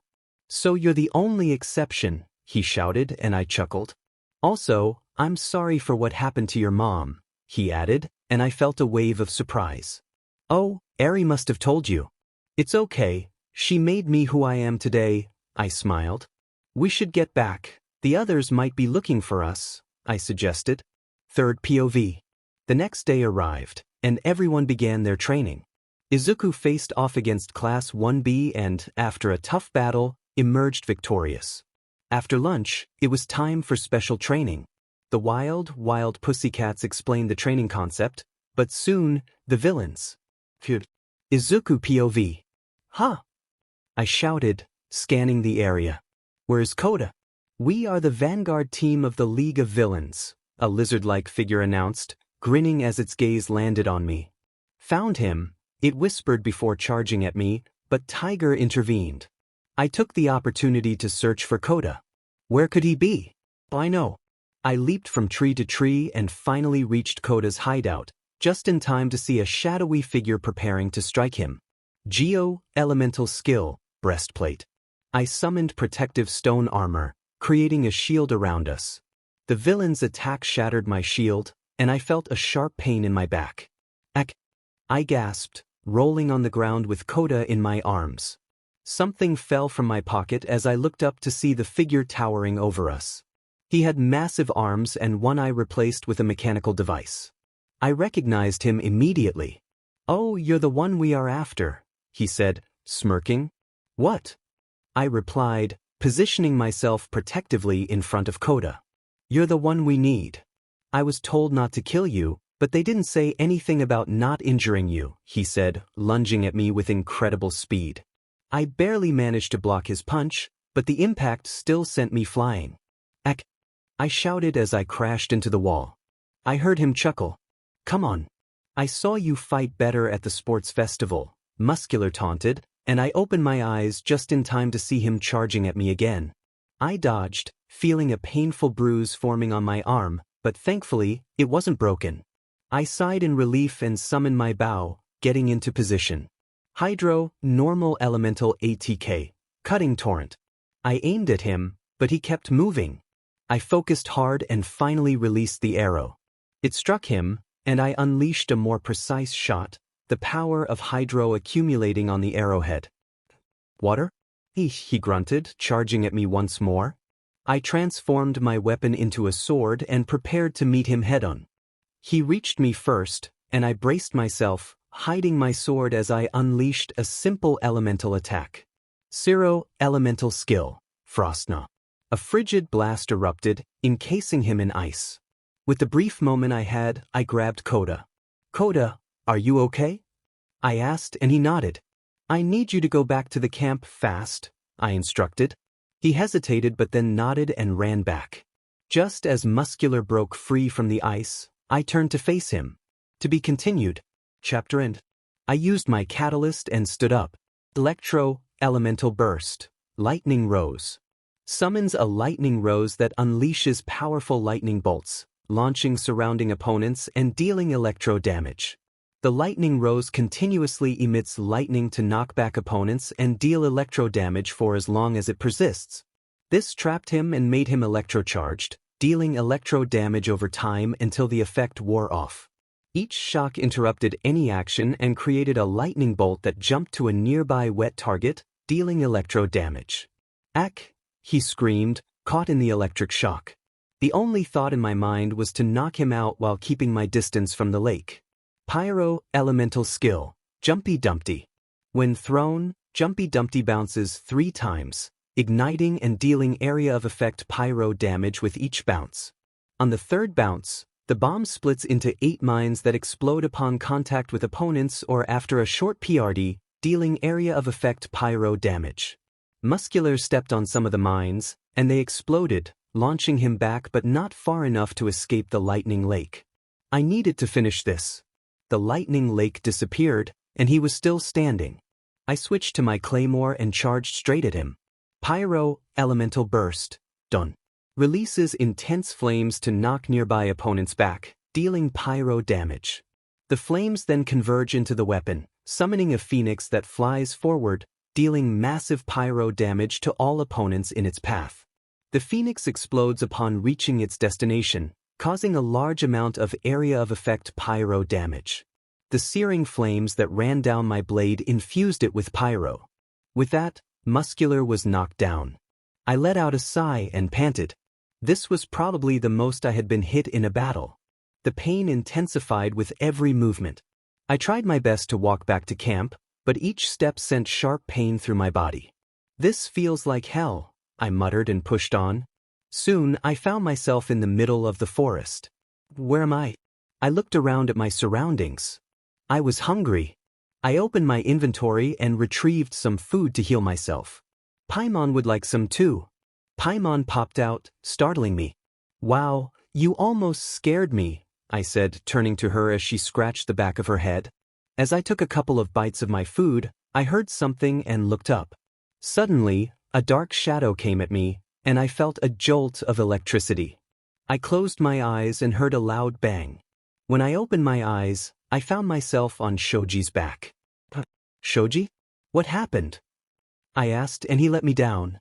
Dark shadow, he explained, and we watched as Tokoyami was engulfed by dark shadow. Tokoyami-kun, I whispered, and then it charged right at us. Run, Izuku! Shoji shouted, and we both took off.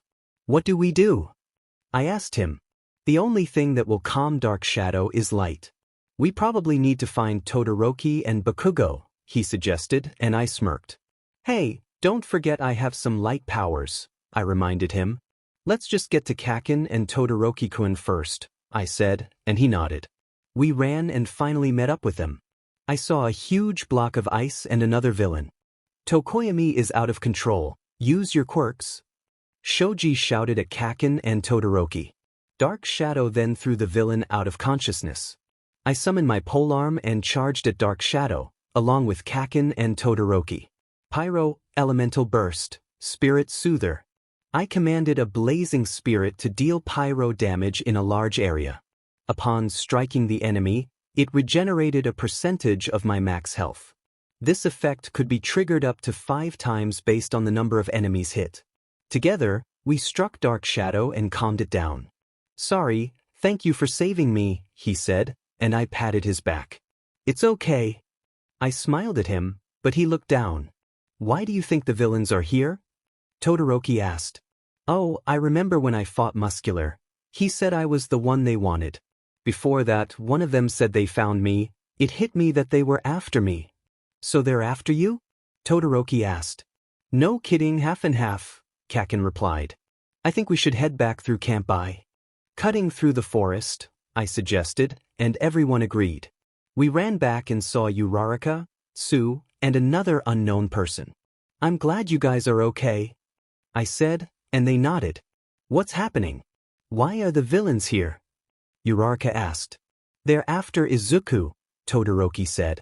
Deku? Uraraka shouted. Why? Tsu asked. We don't know, Shoji responded. Let's dash. Before Todoroki could finish, everything went black for me. Todoroki's POV. Before I could finish, Izuku was nowhere near us. I turned around and saw a villain. We'll take him to a stage where he can shine even more, it said. Give Deku back to us. Bakugo shouted. HM? Izuku doesn't belong to anyone, the masked villain replied. Tisage, Bakugo had explosions coming from his hands. Give him back. Bakugo shouted again, launching himself at the villain. The villain dodged and flew up, evading us. He then landed on a tree. He began a lengthy speech, but I couldn't focus. We needed to get Izuku back. Wait, Tokoyami-kun is gone too? Shoji shouted, and I looked around. To be continued. Todoroki POV. The masked villain flew away, and we ran to catch up, but it felt hopeless. So many questions raced through my mind about why they wanted to kidnap Izuku. They should have chosen Bakugo instead. I let out a sigh and looked up, realizing the villain was gone. Suddenly an idea struck me. Tsu, could you launch us up in the air in that direction? Uraraka, can you make us weightless? I asked, and they both nodded. Uraraka used her quirk to make us weightless, and Tsu wrapped her tongue around us. She swung us around and launched us into the air. What the heck, half and half? How are we going to land? Bakugo shouted at me. I looked down and saw we were directly above the villain. We'll land on the villain, I replied, and that's exactly what we did. We landed on the villain and noticed other villains were present as well. Mister, get out of the way, one of the villains said, his face marked with burn scars. His hand ignited with blue flames and sent them our way. Thankfully we dodged, though I felt a slight burn. Third POV. Todoroki was targeted by Twice. He used his ice to try to freeze Twice but failed. Twice always managed to cut through or break the ice. The only one who could handle him was Izuku. As they fought, Mr. Compress appeared, surprised they were still pursuing him. He approached Dabi.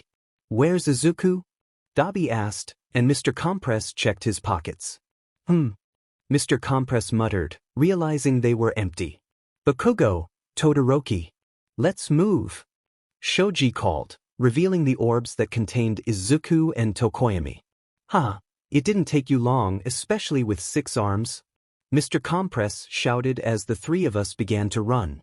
Todoroki created an ice shield just as Dabi prepared to melt it down, but Mr. Compress gestured for him to hold back. As we ran, we encountered a Nomo. We quickly turned, only to find a warp gate ahead of us. Todoroki POV. Wait. This was the warp gate from USJ. "It's been 5 minutes since the signal," it announced. I saw the villains making their escape. "We still didn't complete," the burned villain began, but was interrupted by the masked villain. "Oh, that? They seemed so happy that they left in a rush," he said, leaving us confused about his meaning. "So I thought to leave a present," he added, turning around. "Wait, was it a trick?" "It's just a basic magic trick," he said, pulling down his mask to reveal the real orbs that trapped Izuku and Tokoyami. "What? No way!" I shouted. "Thief," Bakugo muttered, his anger palpable. He then started a speech, and before I knew it, he charged at the villain. Shoji and I followed closely behind. The villain was about to enter the warp gate when a beam of light struck him, causing him to choke and spill the orbs from his mouth. We all rushed to grab them. I was too late. The burned villain snatched one before I could reach it. "That's sad, Todoroki Shoto," he taunted as I landed on the ground. I turned to see if Shoji had managed to get Tokoyami, and thankfully he had. But then I turned back to see Izuku being pulled into the warp gate. I sprinted towards him. "Izuku!" I shouted, and he smiled back at me. "Don't worry, I'll be fine," Izuku reassured me, but I reached out, and before I knew it, he had vanished. I failed. I failed to protect my classmates. How can I be a hero if I can't even protect one person? I turned to see Bakugo on the verge of tears, a sight I never thought I would witness. He shouted in frustration. Shoji looked at him in disbelief, while Tokoyami was stunned by what had just happened. I hung my head in shame. Izuku had protected me when the hero killer attacked, and I couldn't even do the same for him. What kind of friend was I? We all walked back with our heads down. "Oh my god, guys! You're back! And not too injured!" Kirishima exclaimed as he approached us. "Where's Izuku?" Shinso asked, shaking me. I couldn't meet his gaze. I knew how close he was to Izuku. "I'm sorry," I said, finally looking at him. His eyes filled with despair. "What do you mean?" he asked, but I couldn't respond. "What do you mean?" he shouted, and Kaminari stepped in to calm him. Shinso. "I'm sure he's fine. Right, Todoroki?" Kaminari looked at me, and I could only look down. "But I'm sorry he was taken by the League of Villains," I admitted, and everyone stared at Shoji, Bakugo, and me in shock. "Why, you're joking, right?" Kaminari asked, moving closer. I was about to say something when Bakugo spoke up. "Izuku was kidnapped," Bakugo said, and the crowd gasped, surprised he referred to Izuku instead of Deku. Then Aizawa, the wild pussycats, and some medics arrived. The medics treated our wounds and conducted checkups. I noticed Muscular being captured and loaded into a truck. I hadn't even realized he was there. I approached Aizawa with a question. "Aizawa, where did that villain come from?" I asked him. That's unusual." "You're not the type to ask questions," he pointed out, and I nodded. "Well, that's the villain Muscular. He was up on a hill near a cave," Aizawa explained, and I was about to walk away when he added, "Izuku defeated him." My eyes widened in surprise. "How?" I asked, and he shrugged. "I'm not sure. All I know is that he was protecting someone," Aizawa replied, and I wondered who that could be. I noticed him glance at a child nearby, who I believed was named Kota. The child was crying, and it suddenly made sense. Izuku had saved him. I walked over to Kota and crouched down to his level. "Hey, are you okay?" Gently. He looked up, resembling Bakugo in his defiance. "What's it to you?" he replied, wiping his tears away. I smiled slightly.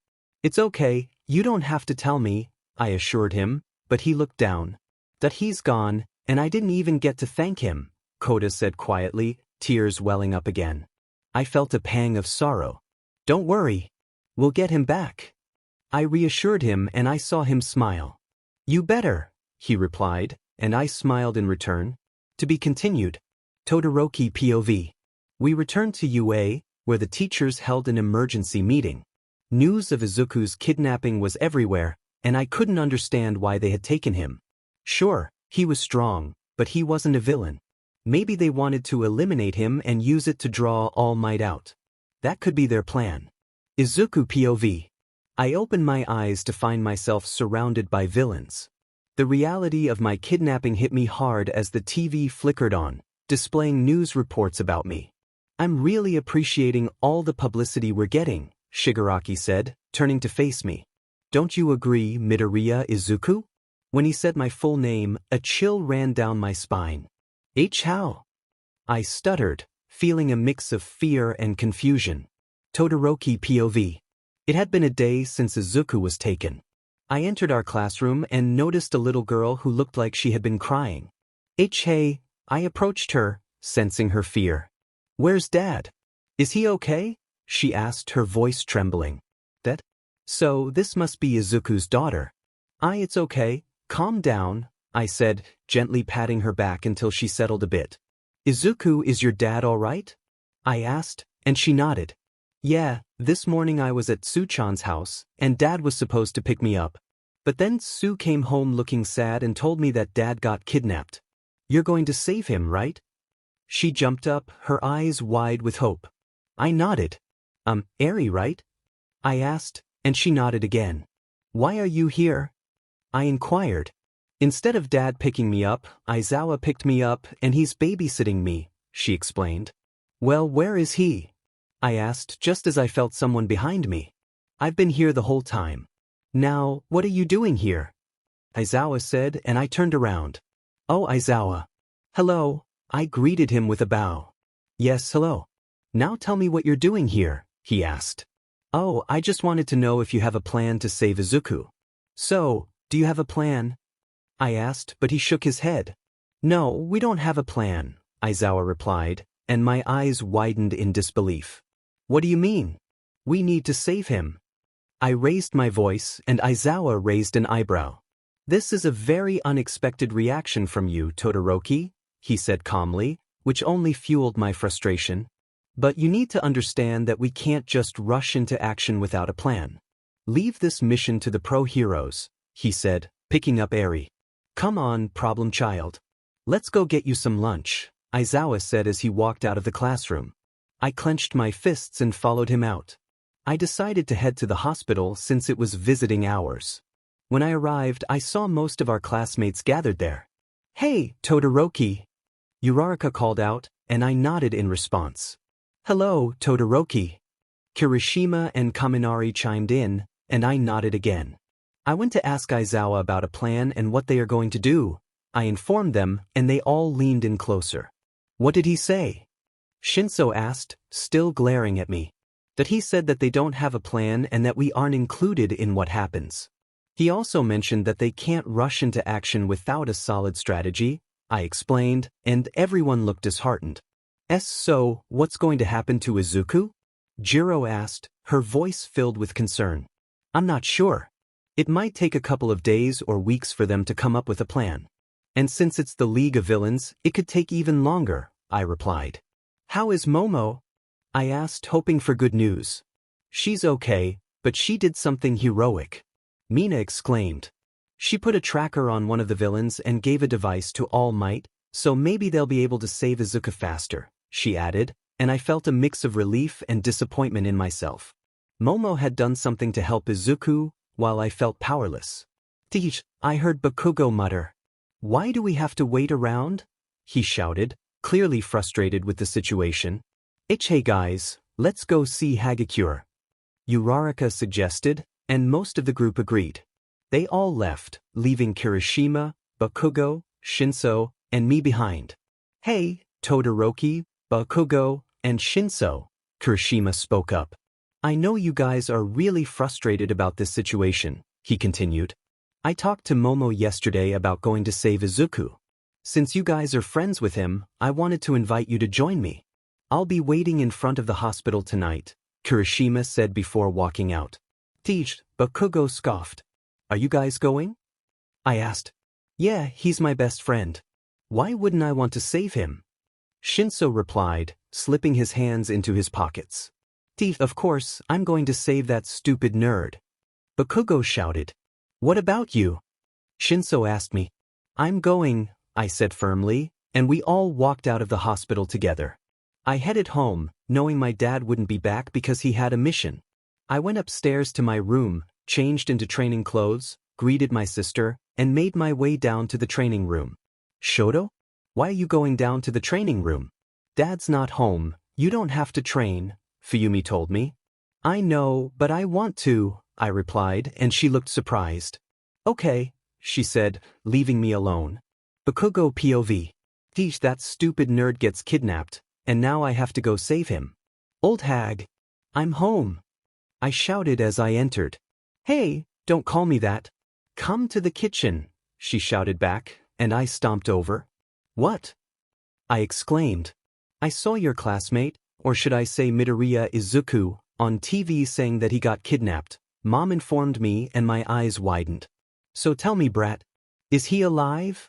She asked and I nodded. Why didn't you tell me? She pressed. Thought he didn't want me to. Not yet, at least. He said he would tell everyone one day, I explained, and she nodded. Also, I'm going out tonight, I said, and she raised her eyebrows. I started to head for the stairs when she called out. Going out? At night? What are you doing, brat? She shouted. Saving Deku, I replied, then went upstairs. Shinso POV. I walked back to UA and saw my dad holding Eri in his lap while she played with his hair.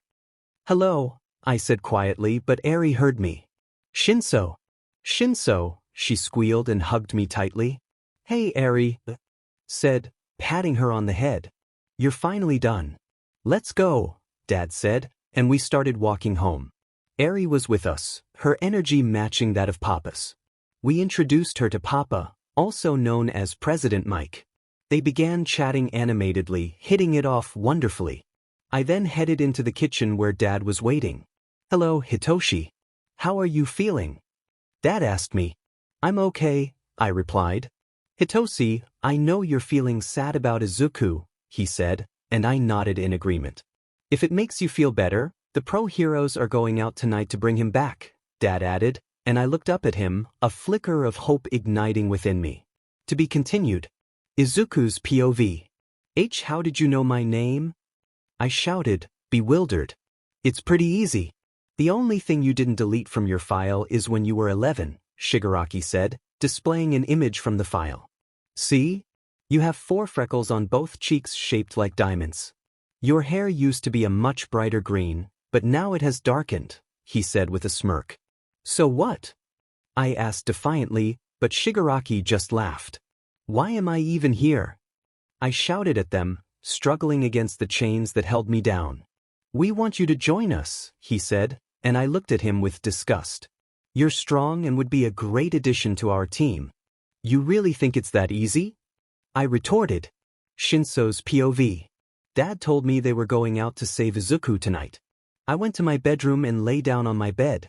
Kirishima had asked us to meet him in front of the hospital, but with Dad going out, it might be difficult.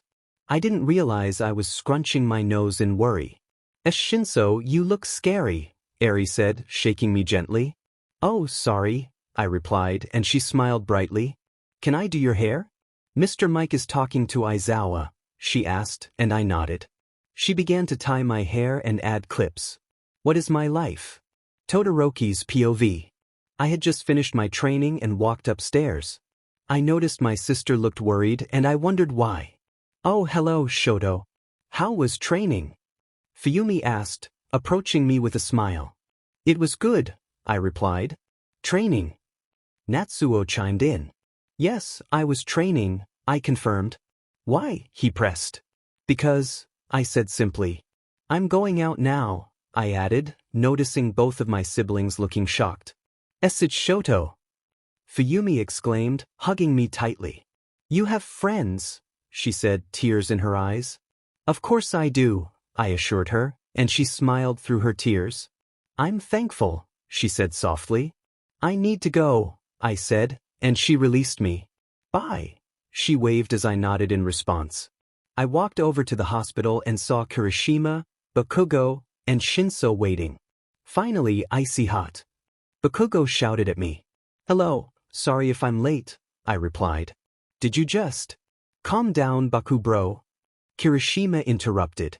Hello, guys, I heard Momo say from behind Kirishima. Okay, Kirishima started, but then stopped as we all turned to see Ida approaching. Four Eyes, what are you doing here? Bakugo yelled. Stopping you from doing what I think you're planning, Ida said, looking serious. What? Shinso asked. Don't you see? You guys are doing the same thing I was doing back at Hosu City. Ida exclaimed. The pro heroes are already on the case.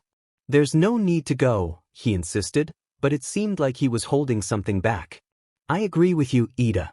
But the difference is that you wanted revenge on the hero killer, while we just want to save Izuku, Momo explained. He's with the League of Villains, and they could be doing anything to him, Shinso added. Teeth, Bakugo muttered. Then let me join, Ida said suddenly. Bakugo exclaimed. Really? Kirishima asked, surprised. Yes, I want to accompany you guys because I don't think you'll behave yourselves, he replied. I don't think I can join you, Momo said hesitantly. Why? I asked. Because I'm not fully healed yet, and I would slow you down. But I can provide some useful things, she said, pulling a tracker from her pocket. Here's a tracker to locate Izuku. I put something on one of the villains, so press this button to find its location, she explained, then took out several other items. Here are some binoculars, a miniature aid kit, and other supplies to help you, Momo said as she distributed them. Thanks. Shinso said, a bit confused. Thank you, Momo. Kirishima said gratefully. Yes, thank you. I'm sure these will come in handy, I said, and Bakugo just picked them up without a word. Thank you, Ida said, bowing slightly. You're welcome, but I must go back now. I wish you good luck on your mission, Momo said before leaving. We then headed to the train station, following the tracker's signal. We settled into our seats on the train, and I recalled telling the rest of our class about our plan to save Izuku. They had made it quite difficult for us to go. Remember what Uraraka said about this? Kirishima asked, and I nodded. What did she say? Shinso inquired.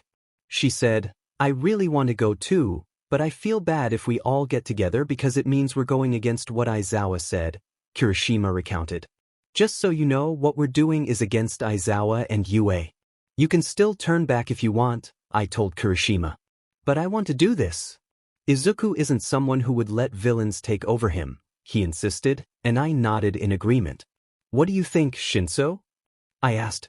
I agree, Izuku wouldn't let them get to him. Knowing him for as long as I have, he wouldn't, Shinso replied confidently. Bakugo? I turned to him and asked. He's that nerd. I've known him since we were little. He was always shy and a crybaby, Bakugo said, a hint of nostalgia in his voice. Hey! Shinso protested. But he's changed over the years, and I know he wants to be a hero, Bakugo concluded, and Shinso relaxed a bit. The train then stopped and we all got off. I was holding the tracker and scanning the area. Gore, so the villains are hiding here? Where are they? Bakugo shouted, his frustration evident. Bakugo! No shouting. We can't let people know. Ida admonished. Tisich, Bakugo muttered in response. We need to charge it, Kirishima began, but I interrupted him. Wait, they know our identities. We need disguises to blend in with the crowd, I suggested, and everyone nodded in agreement. We walked into a nearby store. This was a perfect time to utilize Momo's quirk. We all dressed in disguises that blended in with the crowd. Kirishima and Ida were arguing loudly, but Shinso quickly pointed out, I know you guys are getting into character, but that's really unnecessary. And they fell silent.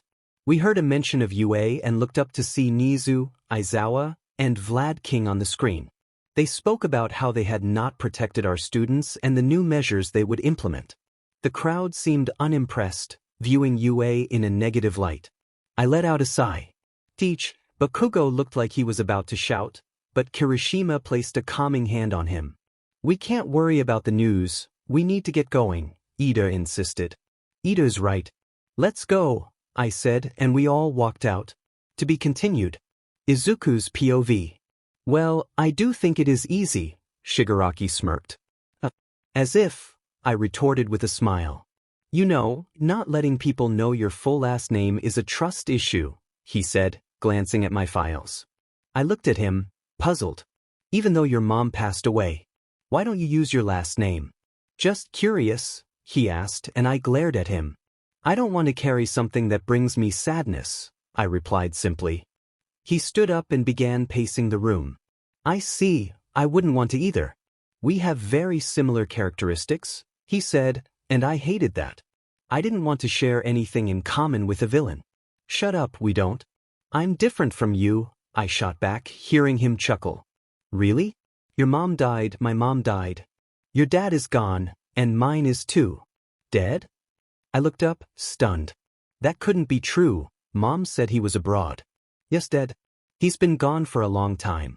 He worked abroad and was killed in a villain incident, Shigaraki said, stepping closer with a creepy smile. You've been alone all your life, Midoriya? Todoroki's POV. Bakugo, where's the tracker? I asked. Please don't tell me what to do, icy hot, he shouted back.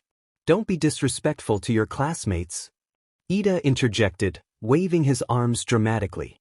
Wow, chill out guys, Kirishima tried to mediate.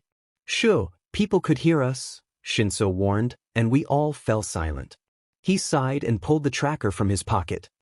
I have the tracker, and we're close to the location. We moved as a group until we reached what looked like a bar. Strange, but we decided to hide in an alleyway to make a plan. Shinso stood on Kirishima's shoulders, using binoculars to look through the windows. Bakugo was growing impatient while Ida brainstormed. I stayed quiet, but then we heard Shinso gasp and we all looked up. What happened? Kirishima asked. There are a bunch of those nomas, Shinso said, continuing. Izuku and the villains are in the bar section. Izuku is tied to a chair. He looks upset. I saw Shigaraki talking about something, but I couldn't hear what it was. We have no idea what they're telling Izuku. We need to think fast, I said, and Bakugo rolled his eyes. Let's just charge in, Bakugo declared, using his quirk to propel himself upward. We tried to stop him, but it was too late. We decided to let Kirishima follow him while Shinso, Ida, and I kept watch. Bakugo's POV. These villains are always getting in the way, and Deku. I'm going to blast him out of here. I flew toward the bar and blasted a hole in the building. Smoke and debris filled the air, and when it cleared, Deku was nowhere to be seen. Neither was Shigaraki, only a few villains remained. Where is Deku? I shouted, charging at a villain who looked burned. Who are you?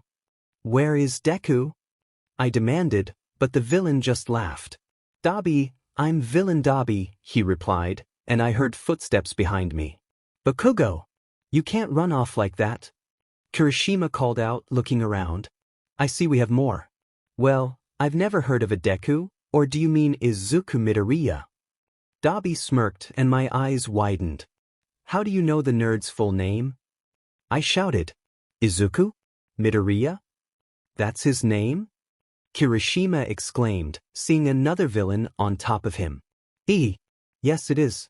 But we can't let you have Aizu, she said, raising a weapon, but Kirishima hardened his body to protect himself. Let the battle begin. Dabi shouted, flames covering his hand. I charged at him with my explosions, but it was hard to reach him. He just dodged and kept his distance. Shinso's POV. I hate just sitting and waiting, I groaned, staring at the wall. Do you see anything, Todoroki? I asked as he stood on my shoulders. It seems they are fighting, but Shigaraki and Izuku aren't there, he replied, and my eyes widened. What do you mean he's not there? Where is he? I asked urgently. I'm not sure, I'm looking through every window, but all I see are gnomes and dust from the fights, he explained, and I sighed. Suddenly, I heard the screech of tires and turned to see a familiar car. Oh my God! I exclaimed, and Todoroki got off my shoulders. What? He asked, putting the binoculars away. My dad is here, I said, looking back at the car. Your dad? He questioned. I mean, Aizawa is here with the other pro heroes, I shouted, and he looked like he was still processing that. Your dad is Aizawa? He asked. Really? That's what you're going to ask? We need to do something. Both the pros and the others will be too busy fighting. We need to get Izuku out of there. A massive explosion erupted from the building, sending a powerful gust of wind through the air. Debris and dust flew everywhere, and Todoroki and I closed our eyes. Then we opened our eyes again, taking a peek to see what it was. One for all. Tension filled the air, making it feel suffocating. We could see Best Jeanist on the floor, injured. Then, out of nowhere, we saw Izuku appear near All for One. From a third-person perspective, Izuku exclaimed, "That was disgusting," as he looked up to see One for All. Shinso and Todoroki were deep in thought, trying to figure out how to save him. They needed to act quickly. Peeking again, they noticed Kirishima and Bakugo, beaten but still standing. All Might was present, but he was too occupied fighting All for One to reach Izuku. The League of Villains was attempting to capture Izuku again, but some were preoccupied with Kirishima and Bakugo. Annoying villains! Bakugo shouted, struggling to keep up. I can't escape from this. Izuku whispered to himself, dodging every attack aimed at him. From Izuku's perspective, he thought, think, what can I do? I'm surrounded by villains. Pro heroes are here, but they can't get to me. Ida, Kirishima, and Bakugo are down. I need to help them. He pulled out his bow. Firing an arrow made of countless coalesced winds, he unleashed a powerful storm that SEN objects and opponents, dealing continuous wind damage. This created a distraction, allowing him to run a good distance away until it stopped. Suddenly, he heard a blast in the air and looked up to see an ice glacier heading toward him. Squinting, he recognized Ida and Shinso as they flew toward him, with Shinso reaching out his hand. I hope I have enough, he thought, feeling the strain of his powers. O wind upon which all hymns and songs fly, bear these earthwalkers up into the sky, he shouted, channeling his energy. A wind domain opened, and he jumped onto it, launching himself upward. He reached for Shinso's hand and, thankfully, managed to grab on. However, the villains were hot on their trail. They escaped and landed safely, and Izuku felt a wave of relief. Izuku, are you okay? Shinso asked, rushing to him, and he nodded in response. That's good, Ida said, placing a reassuring hand on Izuku's shoulder. Then a gust of wind swept through, and they looked up at the big screen broadcast to see All Might. It was a poignant moment as they witnessed All Might's frail form, something no one had seen before. He pointed to the screen, signaling that it was their turn. To be continued. Izuku POV. The next day, I was taken to the police station for questioning about my kidnapping. Shinso, Kaken, Ida, Todoroki, and Kirishima were also being interviewed by Aizawa. He informed me that Eri was safely at Tsu's house. So, Izuku, can you tell me what happened while you were kidnapped? The officer asked. We sat in a small room with just the two of us and a couple of guards. They wanted me to join them, I replied, meeting the man's gaze. Is that all they did? He probed, and I hesitated before nodding. Actually, they know some of my confidential information that only the police and pro heroes are aware of, I added, noticing their eyes widen. It's nothing major, but I prefer to keep my surname private for personal reasons, I explained, and he nodded in understanding. I see, but I doubt it would change anything, right? He asked. Yeah, I just don't want to hear it, I said, and he stood up. Okay, you may go now. I followed his instructions and left. Afterward, I headed to Tsu's place to pick up Eri. I knocked on the door, and Tsu answered. Oh, Izuku, are you okay? She asked, concern in her voice. I offered a small smile. Yeah, I'm fine. I didn't get hurt at all, I assured her, and she invited me in. She called Eri and her sister down. Dad! Eri exclaimed, jumping into my arms. Oh, Eri, how are you? I asked, holding her close. She looked up at me, her eyes glistening. I'm better now that you're back. I was so worried. Eri pouted, and I noticed her eyes were a bit red. But Paimon visited me. She told me what was happening to you, Eri said, smiling and hugging me tightly. I gently patted her head and stood up. Tsu, we're going to leave now. I'm sorry for having Eri over for so long. No, it's fine, Izuku.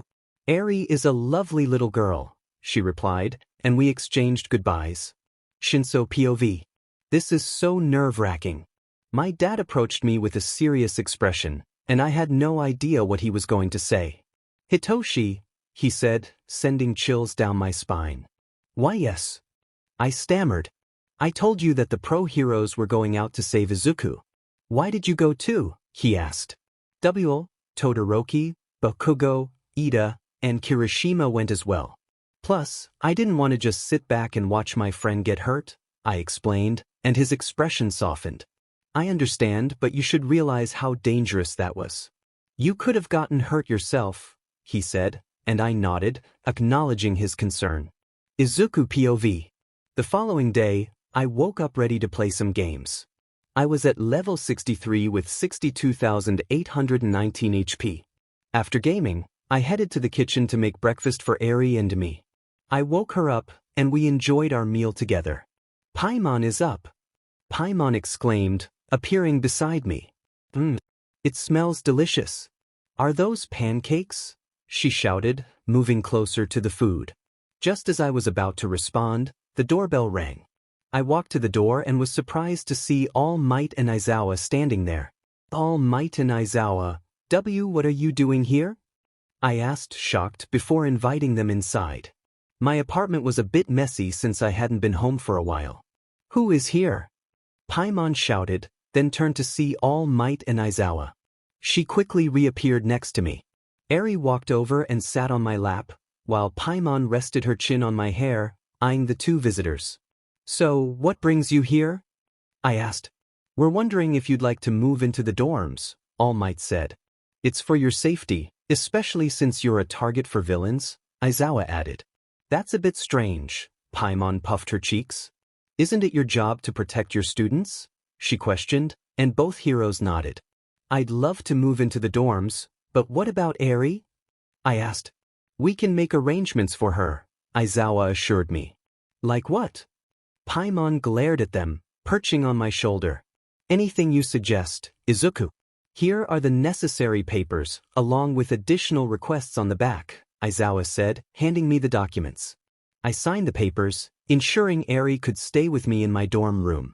After returning the papers, they left. The next 3 days were spent packing with Eri and Paimon. Izuku, don't forget your PC. Paimon shouted and I rushed over. Oh my gosh, how could I forget? I exclaimed, quickly packing it in its own box. Eri followed behind, holding out a dress. Can I take this? She asked. Of course. Take whatever you want and put it in the boxes I gave you, I told her, and she smiled, nodding. All of Class 1A gathered in front of the dorms. I held Eri with one arm while Paimon sat on my head. Oh, Izuku. Is this your child? Mina squealed and I nodded. OMG. She's so adorable. Hagakure said, walking over, and I chuckled. Aizawa then emerged to explain the dorms. He mentioned that he would expel everyone except for me, Jiro, and Hagakure if we didn't maintain a symbol of peace, which was a bit intimidating. He explained that the dorms had all our necessities and that today was our only day to unpack and get settled. Everyone rushed to their dorms to start unpacking. There were several moving trucks outside as well. I had many boxes, but instead of carrying them all, I put them into my inventory and carried a few. Once I finished, I felt satisfied with my setup. I walked out to the common area with Eri on my shoulders. Hey guys. I greeted everyone present, and they all returned the greeting. I can't believe you have a daughter, Izuku. It's crazy, even though we know you didn't do it. Kirishima exclaimed, and I chuckled. The girls suggested we hold a dorm competition, and that's exactly what we did. Then it was my turn to show my dorm. I felt a wave of hesitation wash over me. No, please. We don't have to see my room, I said, but the girls continued moving forward. Fine, Mina replied, and I sighed in relief. I'm hungry, Dad, Eri said to me, and I smiled. I walked ahead of the girls to my dorm to grab a snack for Eri, and then all the girls opened my door. I exclaimed. Wow. Izuku, your room is amazing, Ochako said, and I managed a small smile.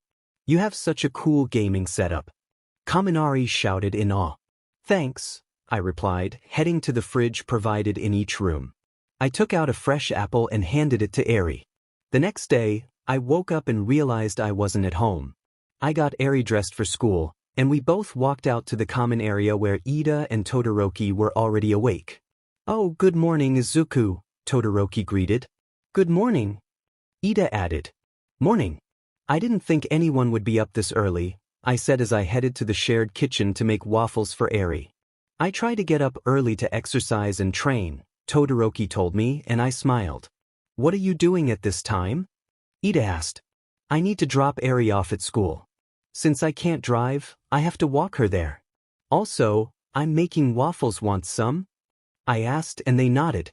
Just then, Kaken walked into the common room. We all enjoyed breakfast together, and I left to drop Eri off. When I returned, everyone was awake. Hello, Izuku, some of them called out. Where did you go? Kirishima asked. I went to drop Eri off at school, I replied. I heard you made waffles. Why didn't you make some for us? Mina complained. Haha, I can still go make some, I smiled, and she nodded eagerly. Afterward, we all headed to UA.